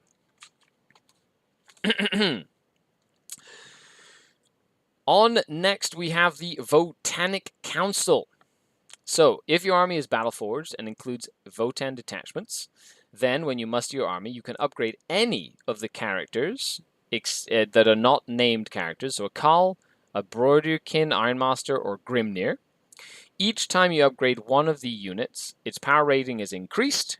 If you're playing a match play game or a game that uses point limits, then the point value will increase. Make a note on the roster. These units are considered to be the same data sheet, etc., etc. Each time you upgrade a unit, one character model in it gains a new keyword, as shown in the column. It also gains access to a bespoke Warlord trait and gains 2 additional abilities, one of which is an Ancestral Judgment ability, as shown as the appropriate section. So a model can only use Ancestral Judgment if every unit from your army has the Votann keyword and is from the same league, which in match play is the case. When you upgrade a character model with these rules, replace all instances of the league keyword in its new ability with the name of the league that your model is from. So if you're playing Crusade, you cannot start them with any of these. You have to earn it, essentially. And any army cannot contain more than one model from the same league that has the same Votannic Council keyword, and it cannot contain 2 Greater Thurian League High Khals or 2 Kronus, Hegemony, Lord Grimnirs, etc., etc. Chaos Space Marine was the best ever, says Mark of Corn. I'm glad you all liked that Chaos review. I enjoyed that Chaos review, and it was one of the most in-depth reviews I've done. And putting the timestamps was like Took a long time. Favorite strat for me was when we shoot you back. Feels spitefully fantastic. Yeah. Oh, you didn't kill me, or you split your fire and didn't destroy my unit? Hold my beer. You know, or you need to like charge something next turn, so you don't care about shooting them anyway. You know what I mean? So that's pretty cool. Okay, so a Khal will gain High Khal. It's 40 points. A Grimnir gains Lord Grimnir. It's 25 points. And the Iron Master gets the Forge Master, and it's 25 points. So 40, 25, 25. So for 40 points on your Khal, you get the following ability. In your command phase, select one friendly core or character unit within 6 inches of this model. Until the start of your next command phase, you can reroll hits. So it becomes a Chapter Master. Reroll hit rolls for any core or character unit. A High Khal is excluded from the Hero of the Oath Band ability rule. Page 49. This means a detachment can include both one High Khal and one other Khal. Ooh, fancy. So you can have like a Chapter Master and a Captain. That's neat. Well, a Khal and a High Khal. Can only imagine. Votann go first, Magna Rail you, you shoot them, they Magna Rail you back. Ouch. Yes, if you don't kill them. So if you just wipe them out, then you don't have to worry about it. And since you're playing Khorne, Mark of Khorne, then you just fight them in close combat. And that's, you know, that's that. They get an Ancestral Judgment rule. Each time a High Khal model destroys an enemy unit, if that unit had one or more Judgment tokens, you can select one enemy unit that is visible to the model, and that unit gains a Judgment token. So if he kills a unit, and then you go, they had a Judgment token, I'm going to transfer this Judgment to another unit, because now I don't like you very much. That's awesome. Warlord trait. You can give them this Warlord trait. Experienced Eye. In each of your command phases, this Warlord can use their Grim Efficiency ability one additional time, but only if you select an enemy unit that has not already been selected for this ability during this phase. So we'll talk about that Grim Efficiency unit. But there was another way to get another Grim Efficiency somewhere. Was that a Warlord trait for one of the armies? Was it? Warlord trait. Was it a relic? No. Was it a Warlord trait? It was somewhere, right? I'm pretty sure I remember seeing something like that somewhere. Let me know if you remember where we saw that, but I feel like we saw that before. Okay, the Lord Grimnir. They gain, this model can attempt to manifest one additional psychic power. Cool, so it becomes like a Master Psyker. Ancestral Judgment, Anger of the Ancestors. Each time a Lord Grimnir model attempts to manifest a psychic power from the Skynrot discipline, if there are any enemy units within 18 with one or more Judgment tokens, you get +1 to Psychic tests. Nice.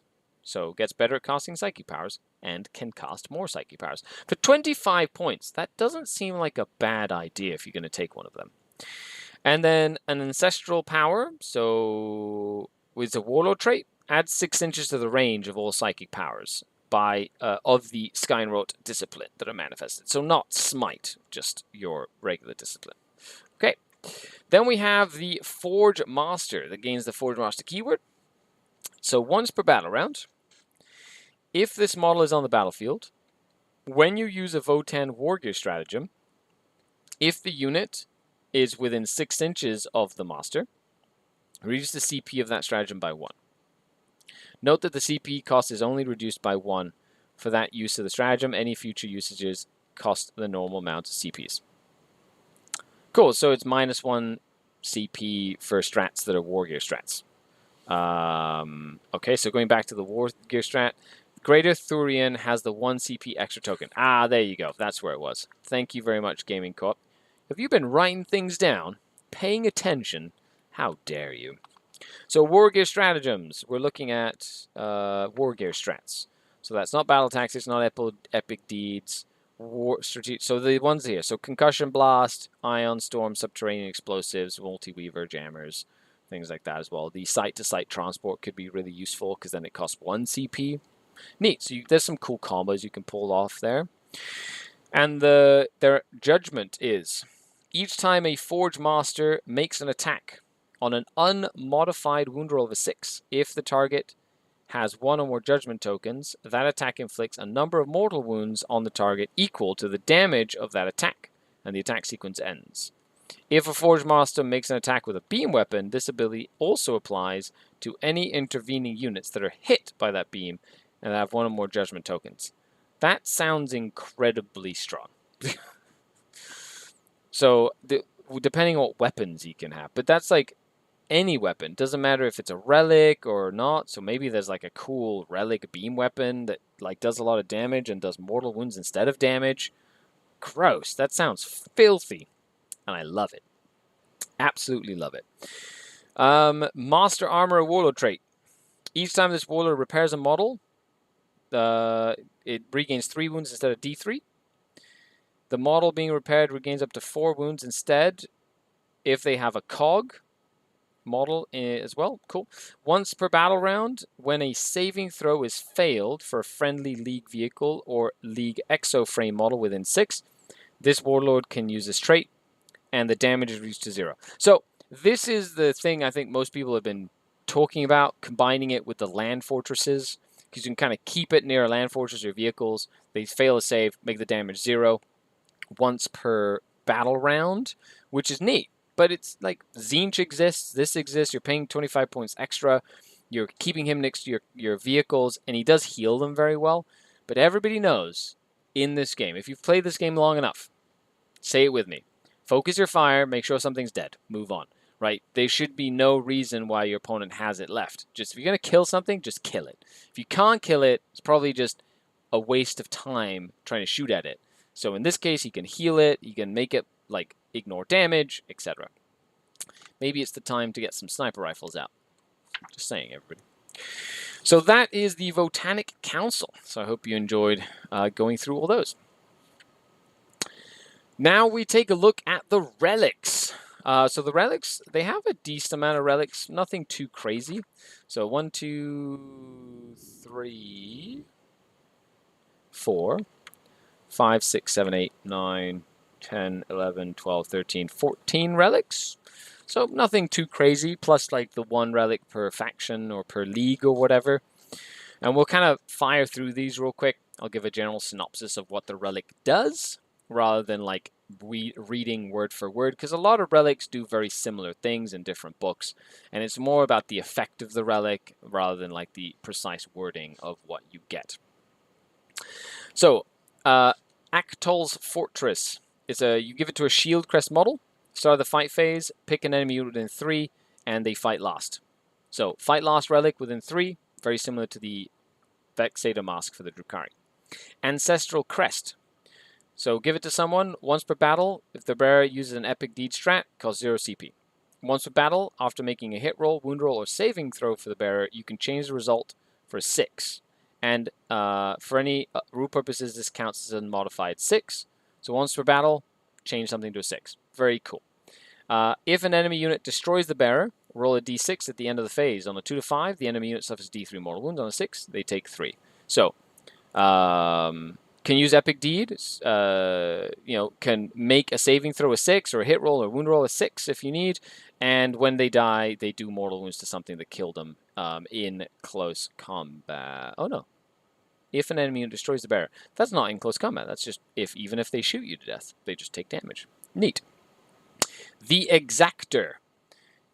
It's a hammer relic, so anything that has a big hammer. It is 2 strength times 2 strength, minus 3 AP, d3 plus 3 damage, so Dark Lance, Thunderhammer. Each time an attack is made with this weapon, an unmodified hit roll of a 6, the target suffers d3 plus 3 mortal wounds, and the attack sequence ends. Ouch. With judgment tokens, this is terrifying. Terrifying. The first knife. Khal or Grimnir only. Each time the bearer fights, it can make an additional attack. If that attack scores a hit, the target suffers d3 mortal wounds, plus 1 additional mortal wound for each judgment token. And then its sequence ends. So, d3 plus up to 3 mortal wounds when you just hit with an attack. Cool. A good way to do some mortal wounds. That's actually kind of neat. I like that relic. A lot. Flare. You model with a plasma axe only. It is +2 strength, -3 AP, 2 damage, so decent close combat. And the ability it has is +3 attacks. So lots of attacks, +2 strength, -3, 2 damage. Neat. Wayfarer's Grace. At the start of each of your command phases, the bearer gains a lost wound. The first time the bearer is destroyed, you can choose to use this relic instead of any other rules. If you do so, roll a d6. On a 3+, the model gets back up with d3 wounds remaining. So, heal, and the first time you kill him comes back with d3 wounds. That's cool. The Grey Crest. The bearer is a character model. Each time an attack is made against the bearer is -1 to hit the bearer. Cool. And if the bearer is not a character model, so you can give this to a unit champion using the stratagem. If the attacker is more than 12 inches away, subtract 1 from the hit roll. So -1 to hit if you're 12 inches away if it's a unit, or if it's character, just -1 to hit them. Neat. Grudge's End. Model equipped with a bolt weapon. When you give a model this relic, select a bolt weapon. That weapon is considered a relic. It gets +1 damage. It gets +1 AP. And each time an attack made with this weapon hits a unit that has 1 or more judgment token, it automatically wounds the target. So auto wound if you hit something that has judgment tokens. +1 damage, +1 AP. Special bolt weapon relic. FYI, here comes a thunderstorm. Hopefully the internet doesn't crap out. Hopefully it doesn't, Alex. Hopefully you get to see it. If not, hopefully you get to pick up where we left off later. So then we have the Warp Striker. It's a teleportation model only. Each time a bearer makes a normal move, advances, falls back, or makes a charge move, then until that move is finished, it can move horizontally through models and terrain as if it was not there. So, kind of like a flip belt. Nice. Once per battle, when you use a site-to-site transport stratagem, you can select the bearer's unit for that strat, and it costs 0 CP. Cool. And enemy units that are set up, each time the bearer... So just the bearer can move, but then the bearer's unit could use the teleport strat. Enemy units that are set up on the battlefield as reinforcements cannot be set up within 12.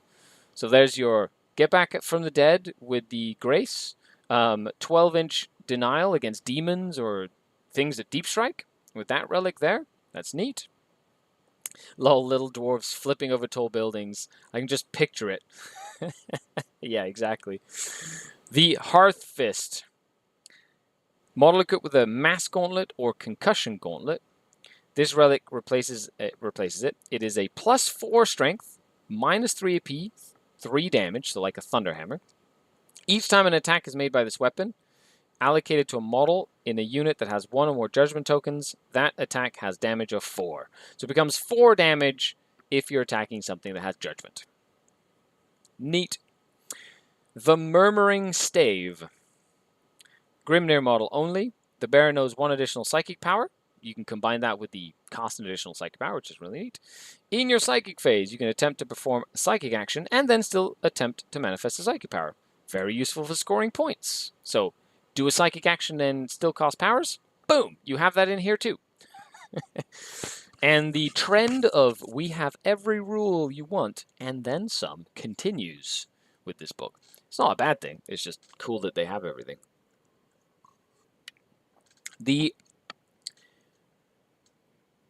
Thyrikite Plate. Thyrikite Plate? Anyway, this one here. You cannot take it on an exo armor model. +1 to armor saving throws, +1 to wounds. Pretty standard stuff for that one. I love that Grimnir model so much. GW did a brilliant job. Sorry if I messed up the spelling. I still find it weird that dwarves have a psyker in this universe. That's like really weird to me. It's not like a rune master. It's literally like a dwarf magic user. What? Then we have Volum's Master Artifice. Model equipped with a graviton rifle only. It replaces a graviton rifle. It is a beam weapon. It's a hunter type, which literally means nothing. It means you can't like advance and shoot it. Doesn't suffer negative penalties for moving and shooting. Like it's It's just silly.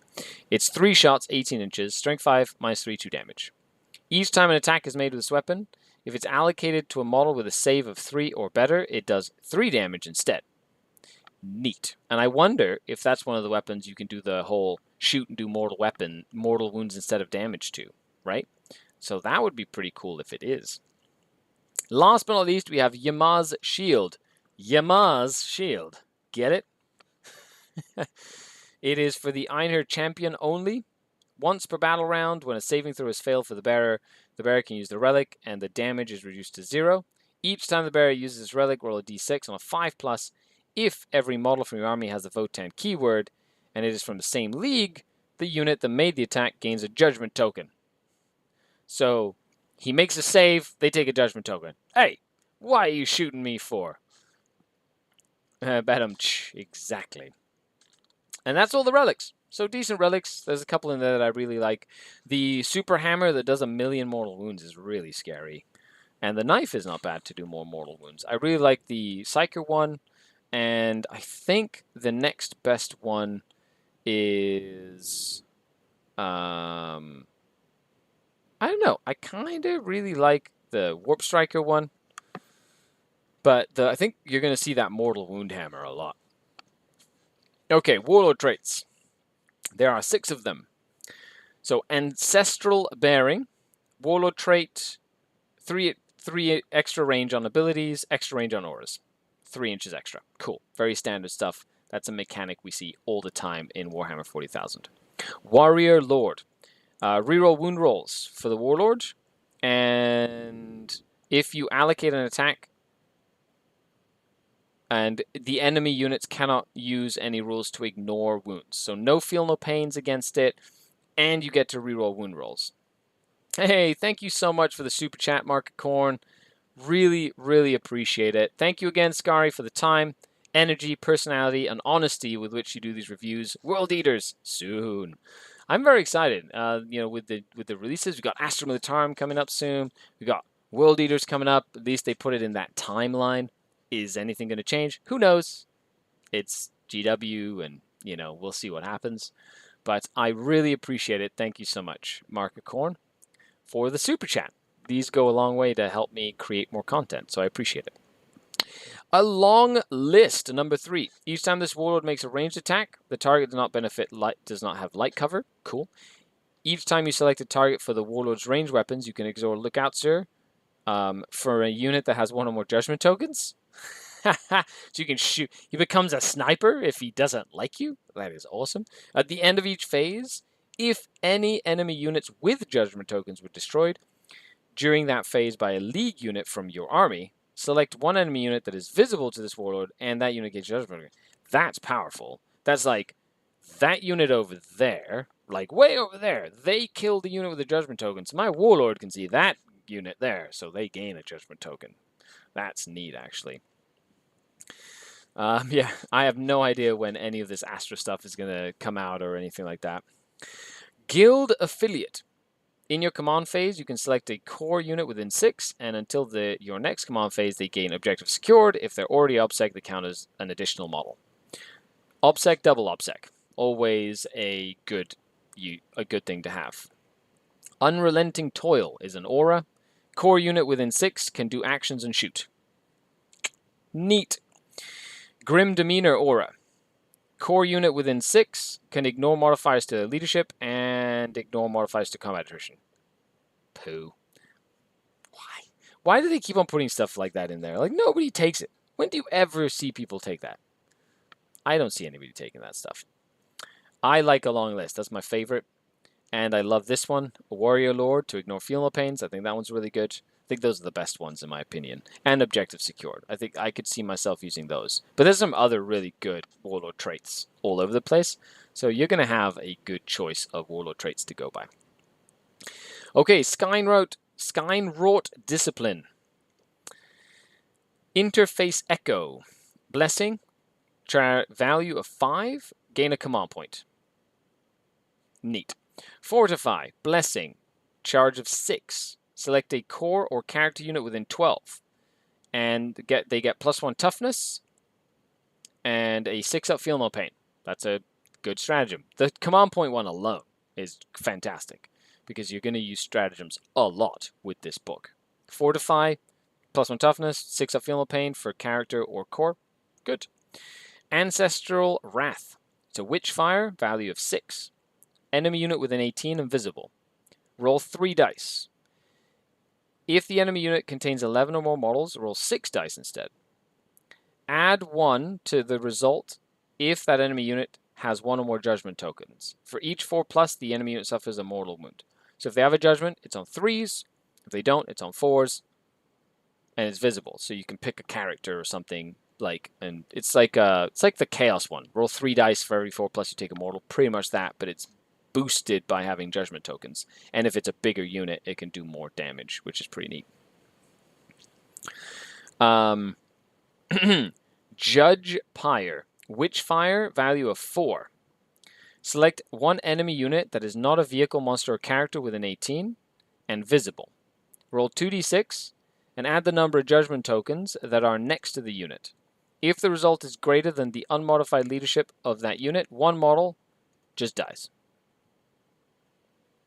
Cool. So 2d6 plus up to 3, 2d6 plus 3. If they beat the leadership, you just kill a model. But you can't kill characters and stuff. But that'd be really good. Like, say Possessed, their leadership 9. You know, and you've got plus, say, 3 judgment tokens on a Possessed unit. Like, it's only one model, but, like, there are some units, like, okay, so the hardest would be, say, a Custodes jet bike would be leadership 11. 2d6 plus 3. So you'd need to roll a 9. Yeah, so you need to roll a 9. So on a 9+, you would just, like, remove a Custodes biker from the game. So I can see it being, like, powerful in certain situations, but, like, low leadership stuff is, like, 1 wounded crap units, you know? Although against, like, a core of the Archon, that's not bad. But then again, you have to give up a whole psychic power for that. Like, is it worth it? You can't do it to characters, you can't do it to vehicles. Oh, interesting. Null Vortex. Malediction, value of 8. If manifested, select an enemy unit within 12, and they can't take invulnerable saves. So that shut off invulnerable saves is a Death Hex. They literally get access to Death Hex, which is very powerful. Crushing Contempt. Malediction, charges 6. If manifested, select an enemy unit within 18 and roll 3d6. If the result is greater or equal than the leadership, then they fail actions and cannot perform actions until your next psychic phase. And it's equal to or greater. Now, on 3 dice, that's good. If the result is greater than the leadership, they also subtract 1 from their hit rolls. So they have a -1 to hit 1 that can then just stop you from doing your actions. Very useful into things like Sisters of Battle, Necrons, that sort of thing. And you can make the -1 to hit. That's neat. Seems great into heavier Marine Centurions as well as Grots, Talos, No Feel No Pain for you. Does it work into monsters? It does not work on monsters, Christopher. But, yeah, so monsters would put like a grotesque, you know, you could like pop a grotesque or something, you know, I'm thinking of things that have like lots of wounds or, you know, it would be hard to kill. Okay, on to your chapter approved rules. Now, these are constantly changing. They're more for like matched play. You definitely need a copy of the, I don't know if they're in the Nephilim pack at all, so let's kind of go through them here. So you have 4 different secondary objectives that you can take for match play games, like a GT match play level. So, Ancestors are watching. End of each phase, score 2 points if 1 or more enemy models that had a judgment token was destroyed. Score an additional 1 point for each of those enemy units that had 3 or more judgment tokens when it was destroyed. At the end of the battle, reduce the number of victory points from the secondary by 1 for each unit that has 1 or more judgment tokens. So, kill stuff with judgment tokens, you get points, but at the end of the game, if your opponent has things with judgment tokens on them that you haven't killed, you lose points. It's not a bad secondary. Purge the enemy. If you select this objective, you identify 5 units in your opponent's army, 1 of which must be the enemy's warlord. Make a note of them on your roster. At the end of the battle, for each of the units that was destroyed by a Votann model from your army, you score a victory point. If the unit had a point cost of 150 or more, you score 1 additional point. And if that unit was destroyed by a melee attack, you score 1 additional victory point for a max of 3 points per unit. A unit's points includes the points of all weapons, war gear, etc. At the end of the battle, reduce the... Okay, seems like OBS is back. Sorry about that, disconnect, reconnect. I don't know what is going on with that, so my apologies. Hopefully it came back and didn't like jump around too much. But we have returned. Okay. So, Shadow Operations, the prospects of wealth. If you select this objective, infantry and biker units can do an action. They can do an action at the end of the movement in range of an objective marker not in your deployment zone that has not been prospected. Unit cannot do this action if there are enemy units in range of the objective marker. It is completed at the end of the turn. If completed, it's said to have been prospected. You roll a d6, adding 1 if the unit has the scanner keyword. On a 6+, the objective marker is a rich deposit marker. Each time a unit from your marker completes this action, you score 3 points. At the end of the battle, you score 1 or more rich deposit markers, you score 3 more points. So you get safe. That's neat. That's not bad, actually. Is it the end of your turn? It's completed. Actions completed at the end of the turn. That's not a bad secondary, actually. That's like 9 points minimum, and then potentially 12 if there's a rich deposits marker you hold. That one's really good, actually. I like that one. Yeah, definitely must be the storm. I don't know what's going on, but we're going to crush through this review so everybody can enjoy it. Battlefield Supremacy, lay claim. If you selected this secondary objective, then, during the Resolve pre-battle ability step, your opponent sets up 3 objective markers on the ground level, not within 6 of their own deployment zone or any battlefield edge, and not within 9 of each other. They cannot be set up on terrain features with the unstable position terrain trait. If installable, each represents a precious resource. Does not count as an objective marker. At the end of the battle, you score 5 points for each of them you control. Okay, so score... That's 5 points for each, end of game. So if your plan is just to table your opponent, then you could definitely take this and just be like, table opponent, score 15 points. So it's end of battle, though. So, but anytime you let your opponent set objectives down for you, that could be a trap. Because I don't like giving my opponents any like power with that sort of thing. So name generators, cool. Then we have the Crusade rules. Grudges and battle traits and your kindred acquisitions, and look at this, like it looks really cool. If you want me to do a Crusade breakdown on the book, when this video hits 200 likes, I will redo a little Crusade breakdown as well and kind of go through all that too. So yeah, if you like what I do here with this, leave a like. Cool. Some cool Crusade armies, I like it. I'm really enjoying Crusade, by the way. Just want to say that I've really enjoyed Crusade. Okay, let's dive into the data sheets and some of the rules that you're going to see on the data sheets and the mechanics. So league keyword, it's the same as pretty much every faction. Things have a league keyword. Certain things trigger off of that. Hunter weapons. Hunter weapons are equal to the number of weapons profile. So it's basically Hunter 3, Hunter 1, Hunter 2. So how many shots you get. They're like DACA weapons. They basically are their own category of weapon. Very redundant and pointless in my opinion. Like, why do you have to make them something special or specific? Okay. Abilities. So there's an ability called the Eye of the Ancestors, which is, I guess, these grudge tokens? Yes. Let's read the Eye of the Ancestors rule and go over it. If every unit from your army has the Votann keyword and is from the same league, then enemy units will gain judgment tokens to a maximum of 3 throughout the battle as follows. Each time an enemy unit destroys a Votann unit from your army, that enemy unit gains a judgment token. Each time an enemy unit successfully completes an action or psychic action, it gains a judgment token. At the end of each of your opponent's turns, you can select one enemy unit within range of an objective marker that your opponent controls, and that unit gains 1 judgment token. So there are 3 ways for your opponent to gain judgment tokens. They kill your units, they get a judgment token. They hold an objective at the end of their turn, they could get a judgment token. And any unit that does an action also gets a judgment token. So, cool. We've kind of like baseline for that mechanic.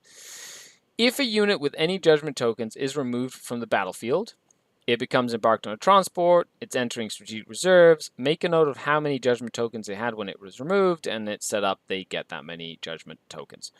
If a unit with one or more judgment tokens splits up into two or more similar units, each of these units gains a number of judgment tokens equal to the original unit. If two or more units combine to form a single large unit, and any of those units had a judgment token, make a note of how many are on the unit with the most. Just before they combine, the new larger unit has a number of judgment tokens equal to this. Each time a Votann model that's not a cog model from your army makes an attack against a unit that has one or more judgment tokens, apply the applicable bonus from the table below to that attack. So if you were attacking a unit with one judgment token, an unmodified hit roll of a 6 automatically wounds the target. If you're attacking a unit with two judgment tokens, an unmodified hit roll of a 5 automatically wounds the target if that attack successfully hits the target. So it still has to hit, right? 3, an unmodified hit roll of a 4, if it successfully hits the target, also automatically wounds the target. Note that if an attack automatically wounds the target as a result of this ability, then, for the purposes of any other rules that are triggered on a particular wound roll, the attack is considered to have been made with an unmodified wound roll of a 6. So, and that's basically what Judgment does. So not only does Judgment affect you in other ways, but it essentially means that your units are marked for death. 6s to hit will automatically wound on 1, 5s, and 4s. With rerolls to hit, that's where like this mechanic really gets powerful. Now we saw this with Tau originally. Like Tau had some really very strong Mondka Kauyon mechanics with Markolites and things like that. And in the FAQ and the balance update, they did change it, tweaked it ever so slightly, increased the ranges of things. And so I can see them maybe modifying this a little bit and basically removing this counts as a modified 6 roll. I could see that being like where the easiest solution would be. But I love that judgment tokens are a thing. And I think that you're going to want to be in transports so that it's hard to get judgment tokens. Like at least ones that can just be placed on you sort of thing. Okay. Then we have another rule called Magna Rail. So some Votann weapons have the Magna Rail ability. Each time an attack is made with such a weapon, invulnerable saving throws cannot be made against that attack. An unmodified wound roll of a 6. Any excess damage that inflicts is not lost. Instead, it's allocated, so it spills over. So especially with this, right? Any 6 to wound, if you auto wound because of Judgment, it procs the Magna Rail. So instantly there you have a very, very strong game mechanic that stacks with itself. Steady Advance. This unit can ignore any or all modifiers to its move characteristic, and any or all modifiers to its advance and charge rolls, so it can't be slowed down. Each time a unit advances, do not make an advance roll. Instead, add 3 to the move characteristic of each model in this unit. Add 6 inches if it's accelerated instead. So, Steady Advance is just an auto 3-inch advance. They can't advance more than 3, but they always advance 3, so that's pretty neat. And then Void Armor. This is a rule that a lot of them have. Each time an attack is made against this unit, your opponent cannot reroll the wound roll, cannot reroll the damage roll. So you cannot reroll wounds, cannot reroll damage, but you can reroll hits. Each time an attack is allocated to a model in this unit, the AP is reduced by 1. So they basically have Armor of Contempt. So that's what Void Armor does. Can't reroll wounds or damage against the unit, and -1 AP. So makes them stick around a little bit better, which is cool. And then we have beam weapons. Some Votann weapons have the beam ability.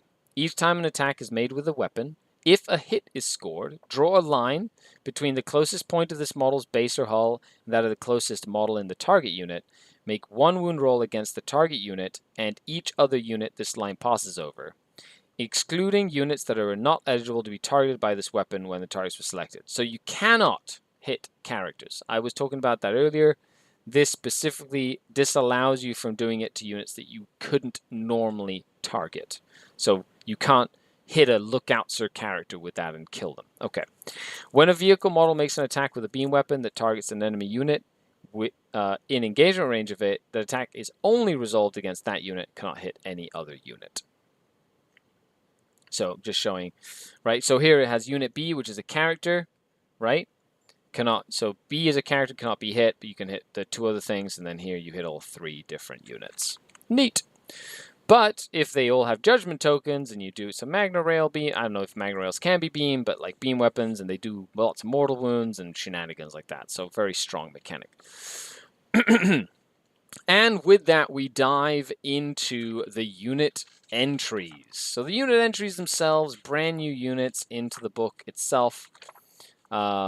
So pretty neat. We're going to go mainly over abilities and kind of what the units do specifically rather than going through specific like stats and things like that to give you an idea of what the unit will do. And like that, you can kind of build around it when you build your force. So Uthar the Destined is a special character. He has a Rampart Crest. So it's an aura, while a friendly Thurian League, so he's a Thurian League character, so only units in he can be taken a Thurian League army, or greater biker unit is within 6. They have a 5-up and roll save against ranged attack. So he gives a 5-up invul ranged attack aura, which is neat. He has a 18-inch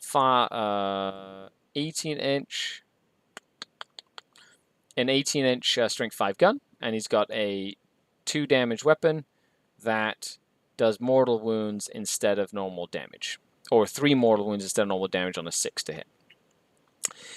While a Thurian League core unit is within 6, you can reroll hit rolls of 1. He is a high call, so he gets the Chapter Master rerolls. Each time an attack is allocated to this model, he's -1 damage. He has a 4-up invulnerable save. In each of your command phases, if every unit from your army is within the same league, you can select one enemy unit visible. If you do so, they gain a judgment token, so you can put a judgment token on someone.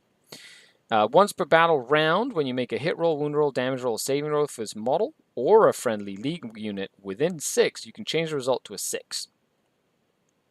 So being able to do that once per battle round on like a hit roll or a wound roll, like that can be really, really strong when you're combining it with beam weapons or Magna Rails, things like that. Like making that's a very powerful ability. You're going to see him a lot. He's got the Shield Crest keyword. He's a high call, and he's a Votann, and that's about all other keywords that he has access to. He's not a teleporter unit. Then we have a regular call, which is like your standard HQ captain. So he has an axe. He's got a Rampart Crest, which is the same as he gets the Shield Crest keyword, and friendly infantry biker units within 6 get a 5-up Morale save against ranged attacks. Neat. So 5-up. That's actually really cool. He just has a 5-up invul save for everybody. That's neat. You can give him a teleport crest instead of the Rampart Crest. So the teleport crest gives him the teleportation keyword, and you can put him in Deep Strike Reserve, basically for free, and then use that stratagem that teleports them around, right? He has the Eye of the Ancestors. He has Steady Advance and Void Armor. He is a reroll 1s to hit within 6 inches of him for core. He has a 4-up invul, and he also has the Grim Efficiency thing. So in your command phase, pick a unit that you're visible to you, enemy unit, put a grudge token on them, which is where transports are going to be so important. I'm telling you right now. Transports are going to be really important into Leagues of Votann. Then we have the Ymir Champion. So this is more of a combat-y character. He's got a mass hammer, so he can do the super hammer that does all the mortal wounds, which is really nuts. So he has a teleportation crest or a wave field crest. So the teleportation crest allows him to deep strike, that sort of thing. The wave field crest, he gains the shield crest keyword. In addition, he increases his wounds to 6 and gets a 4-up invul. So if you want to give him an invul, you can just do that with the super crest instead of the teleport crest.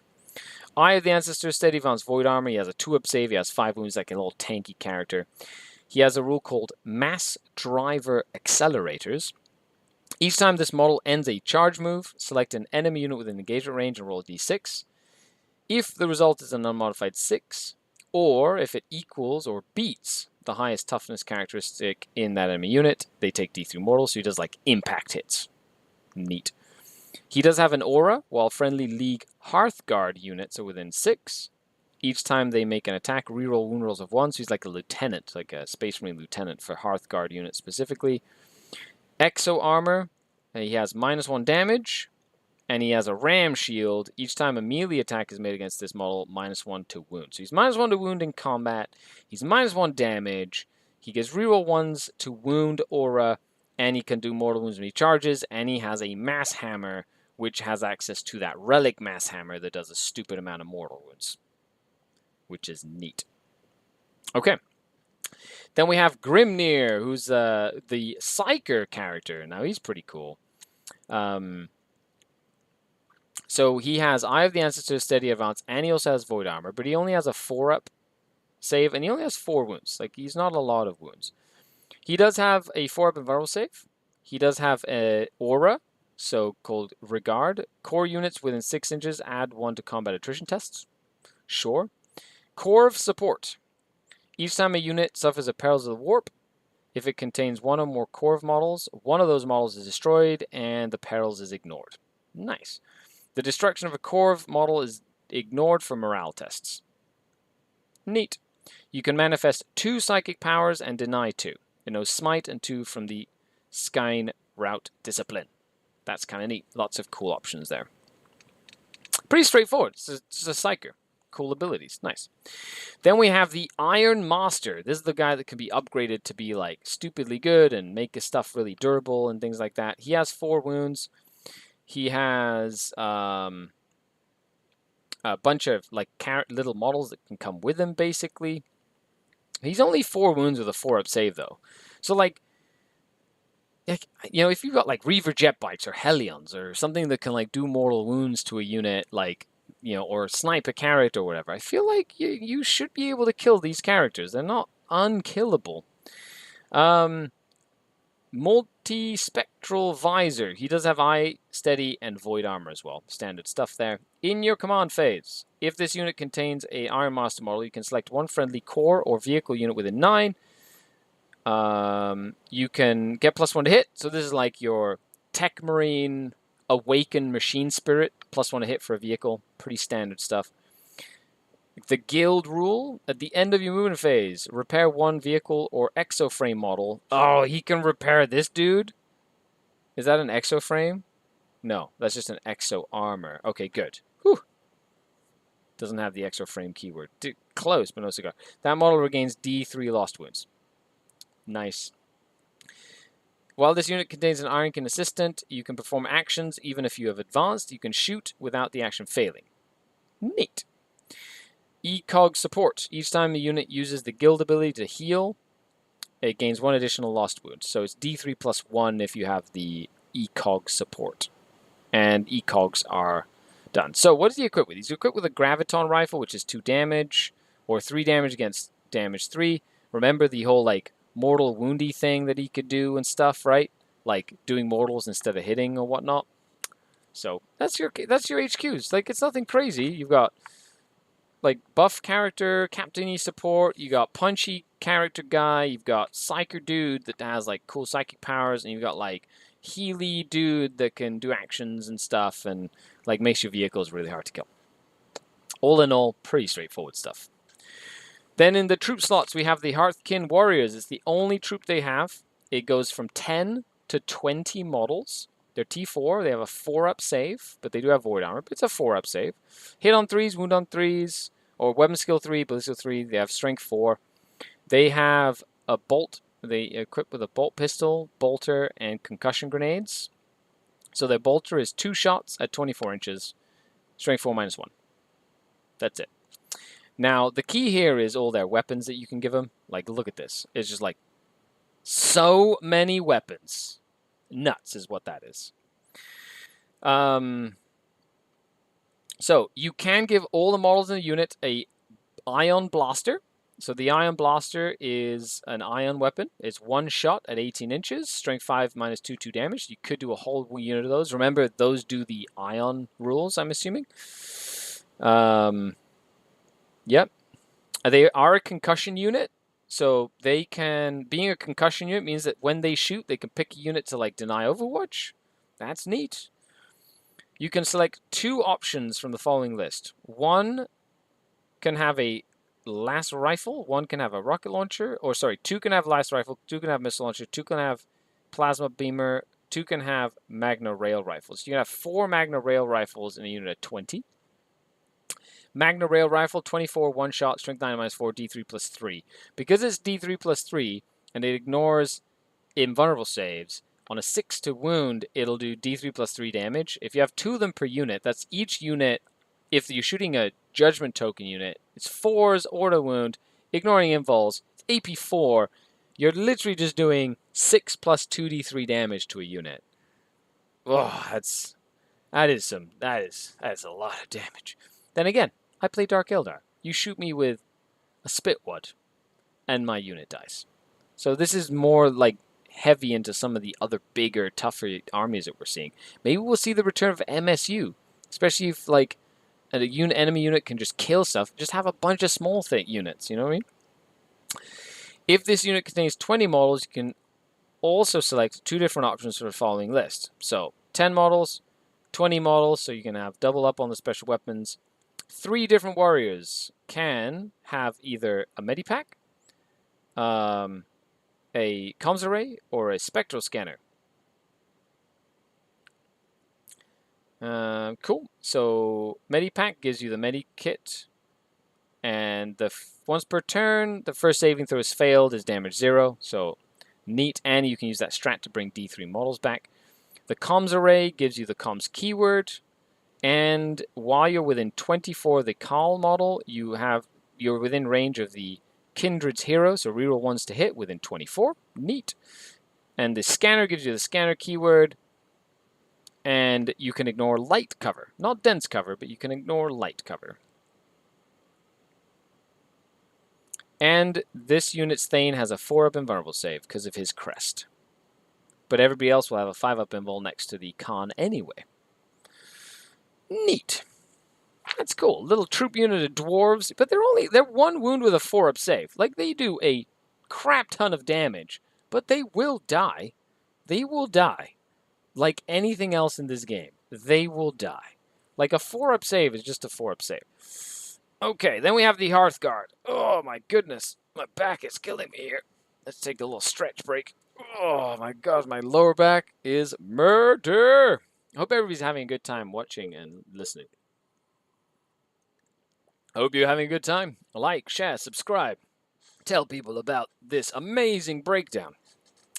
So the Hearthguard are, so they're like an elite choice. You have, what, 2 elite choices? There are 2 elite choices. One of them's a Hearthguard. They have 5 to 10 models. They have a 2-up save, and they're 2 wounds each with toughness 5, so they're pretty tough. They hit on 3s, wound on 3s. They are equipped with a plasma gun, an exo armor grenade launcher, concussion gauntlet, and the Haesir has a 4-up invul save. Has the Haesir crest, the Weave Field crest. What does the Weave Field crest do? Oh, he has 3 wounds and a 4-up save. Gives him an extra wound and a 4-up invul. Okay, cool. So plasma gun, strength 8 minus 4, 2 damage. 24 inches, just 1 shot. The grenade launcher is D6 shots, strength 4 minus 1, 1 damage blast, 18 inches, so like a little bolter on top of that.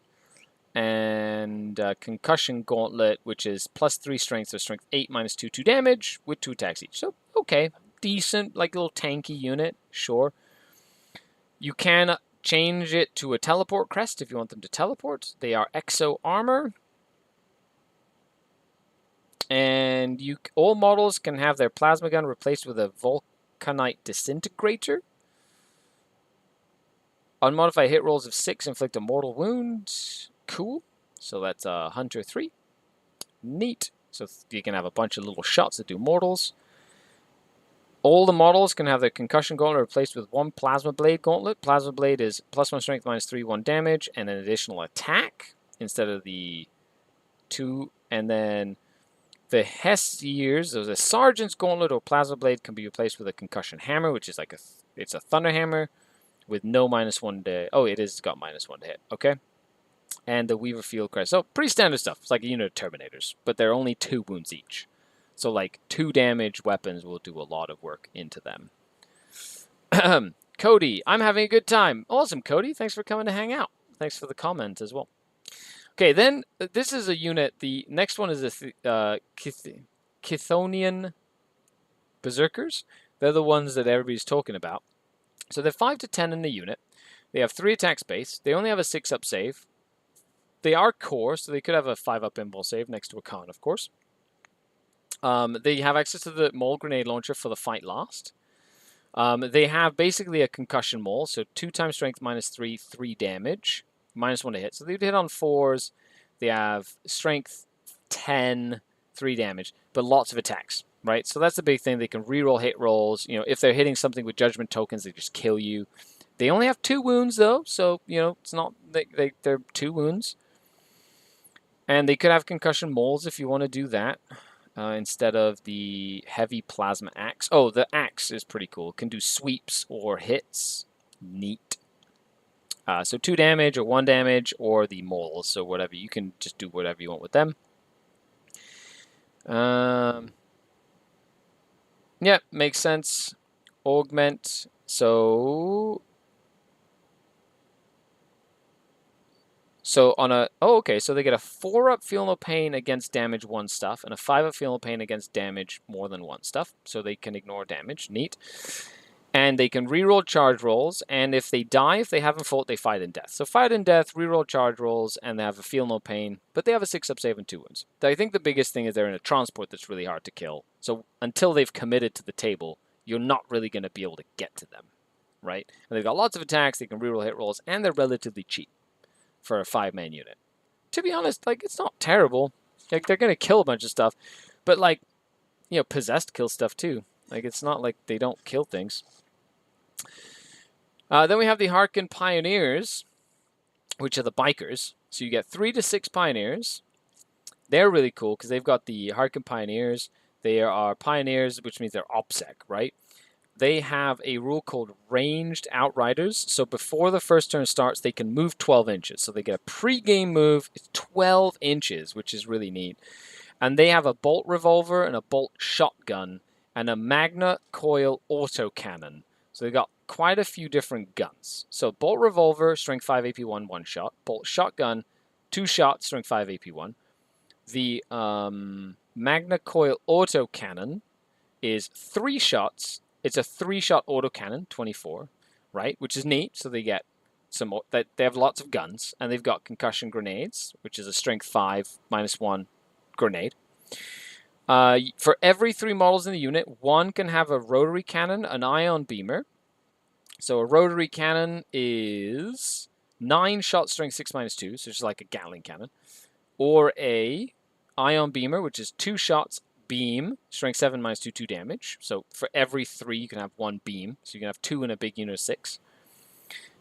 Up to 3 models that are not equipped with one of those special weapons can take a searchlight, multi-weave comms array, or a pan-spectral scanner. So searchlight gives them the searchlight keyword, which we saw kind of like puts judgment tokens on units. And you don't get dense against them. The multi-weave comms array gives them the comms keyword, so they get the reroll ones to hit if they're within 24 of the call. And this pan-spectral scanner gives them the scanner keyword, and they can ignore light cover. So neat. So like they get the special rules, you know. And they move really fast. And they're only 3 wounds, though. So even though they're big, they only have 3 wounds. And they only have a 4-up save. But they are core, so they would get, I guess, that 5-up Feel No Pain, a 5-up invulnerable save.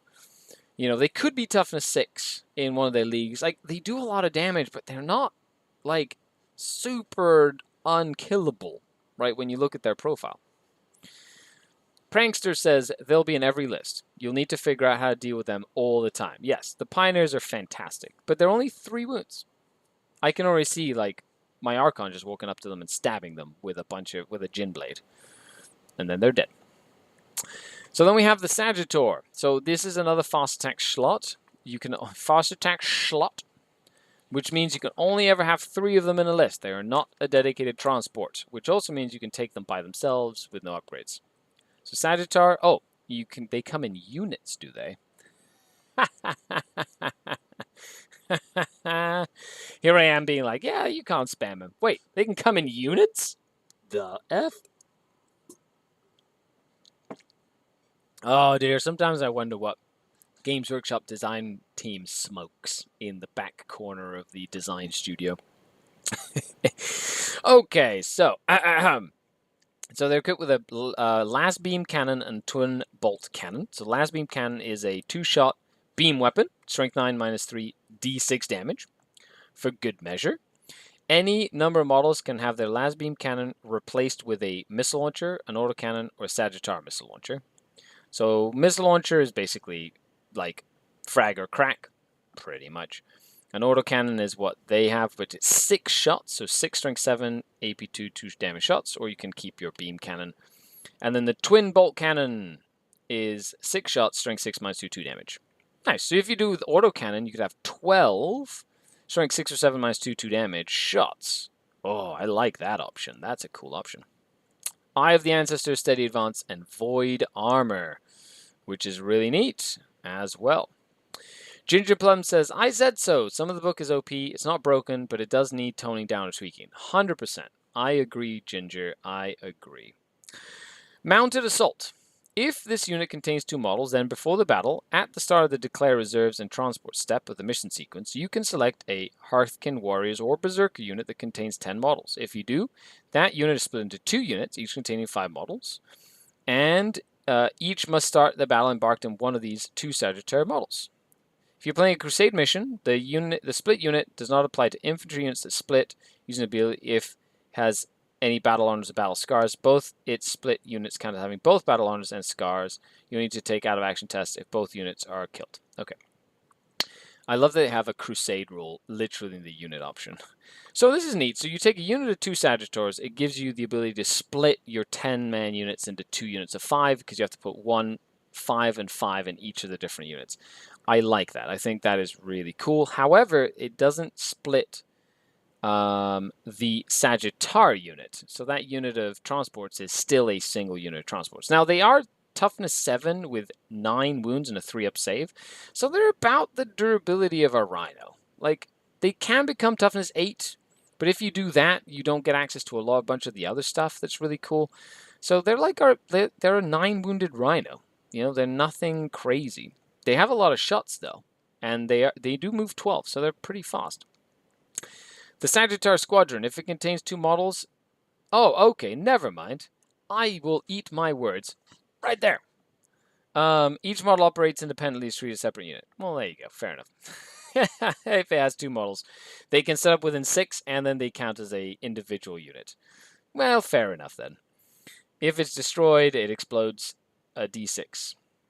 And it can carry 5 League models and cannot transport exo armor or exo frame models. Which exo frame is... I don't know what an exo frame model is. The Thunderkin. There you go. So that's the exo frame. So you can heal exo frame models with that little other dude bro guy. Interesting. Neat. Then we have the Brorkir Thunderkin models. They're the like Devastator guys. They're 3 wounds each, so they have like the most number of wounds like the Pioneers. They're like Pioneers. They're toughness 5, they're strength 5. They have a 3-up save only. They have a bolt cannon, which is 3 shots at 36 inches, strength 6 minus 2, 2 damage. But you can upgrade them to Graviton Blast Cannons, which are 18, d6, strength 5 minus 3, 2 damage. And it's 3 damage against 3+ armor saves, so good against Marines and stuff. Or a Conversion Beamer, 30 inches, strength 7 minus 2, 3 damage. If you hit a unit that's more than 15 inches away, you get a second hit when you hit. Nice. But it's only, like, I don't know, I kind of like the bolt cannon, just straight up, just a bunch of shots at 36 inches. Each time a unit makes an attack, the target does not receive the benefits of dense cover. And they have Void Armor, Steady Advance. they're like meh. I don't really see them being like super crazy. They have a 3-up save. I feel like you're going to be taking a whole bunch of other stuff, but maybe they're good. And, oh, the conversion beamers are beam. Okay, that's why you would take them then, because they're beam weapons. And last but not least, I think this is the unit that's having the internet most by storm with the Berserkers. And that is the Hecaton Land Fortress. So the Hecaton Land Fortress is essentially a Land Raider. 8 toughness, 16 wounds with a 2+ save. It does move 10 inches, very, very similar to a Land Raider. However, it does a lot more than a Land Raider in the sense that it has a lot more guns, it can be healed better, it's harder to destroy, and it's relatively cheaper in comparison to what you get. So you have a cyclic ion cannon, an autocannon, pan-spectral scanners, and 4 bolt cannons. You can replace 2 bolt cannons with 2 ion beamers, and you can replace 4 bolt cannons with 4 ion beamers. So you can literally have all ion beamers, so a bunch of ion weapons on it. You can have a heavy conversion beamer or a heavy magna rail. I think most people will be going for this magna rail cannon because of the spillover damage. The heavy magna rail is 1 shot, strength 14 minus 4, 6 plus 2d3 damage. So ignores invulnerable saves at AP 4. If it rolls a 6 to wound, which with grudge tokens, if you have grudge, it's on a 6 auto wounds and then it counts as 6. 2 grudge tokens is on a 5, it counts as an auto wound and a 6 to wound, right? And on 3 grudge tokens, it's on a 4 to hit. It just will automatically do, unless you have like armor contempt or something, because it ignores invuls. So if you have, it's minus 4. So you have a 3-up save at minus 4 with armor contempt. You still get a 6-up save, but like it's like all or nothing in that 6-up save. Like your marine unit rolls 6-up. Okay, I got a 6-up, which means I saved it. You fail it, you take 6 plus 2d3 damage, and it spills over into the unit.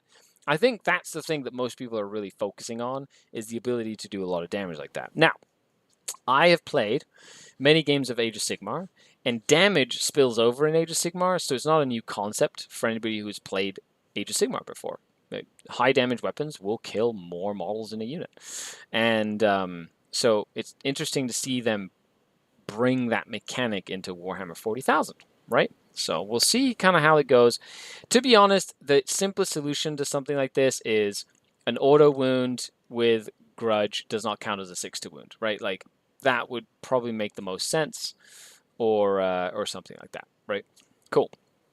You can have a scanner, so can't take light cover against it. Sure, if it has a scanner. And you can, instead of the scanner, have a warhead or a other warhead or a warhead. So like you can have a bunch of different warheads, which are like different kinds of weapons. Once per game weapons that can do damage against vehicles, shoot out of line of sight, or yeah, so shoot out of line of sight mainly. Cool, interesting. Strength 10 minus 3, 6 damage, mountain breaker warhead. What? That's cool. It can carry 12 infantry models.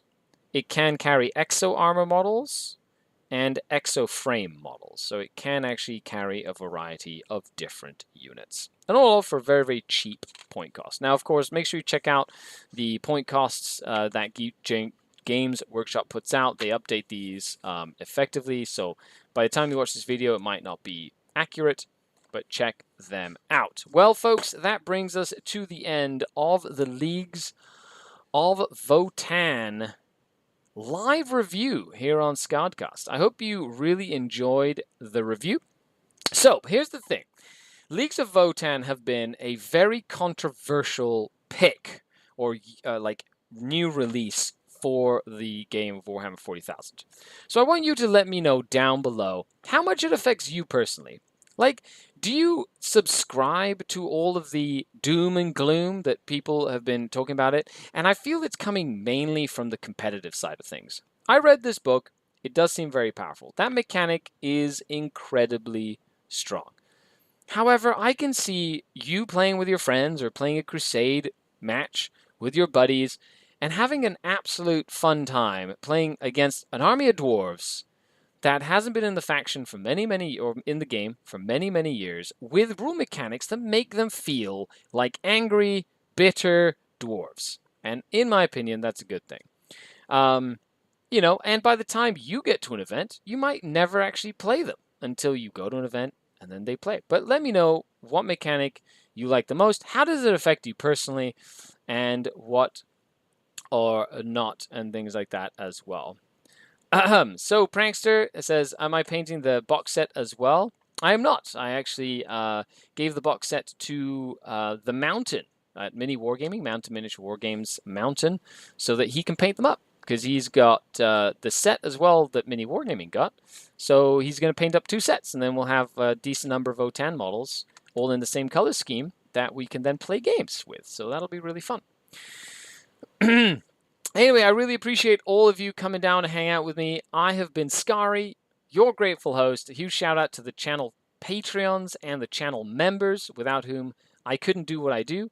If you'd like to support the channel, check the links down below, and make sure you leave a comment and let me know what you liked. I will be back on the next super review. I'm probably going to do a demon one, even though it's going to be late. I kind of want to break that down because it really helps me learn about these codexes and the new stuff that we're going to be seeing as well. But you are all amazing. Ginger Plums says, thanks, that was a fantastic live review. Really enjoyed it. The book is powerful. Fully expect Games Workshop to give them a points nerf after Christmas. Absolutely. Thanks for another audio video. Really good review, says Deep Game Spain. Gracias. Un saludo a todos los jugadores en España. I'll see you all later. I've been Skari, your grateful host, signing off until next time. Skari out. Ah, the Dark Kin. And these will just be smaller prisoners that we can take back to the Dark City, which means we'll be able to fit more of them in our raiders. So I'm excited. Anyway, bye everybody.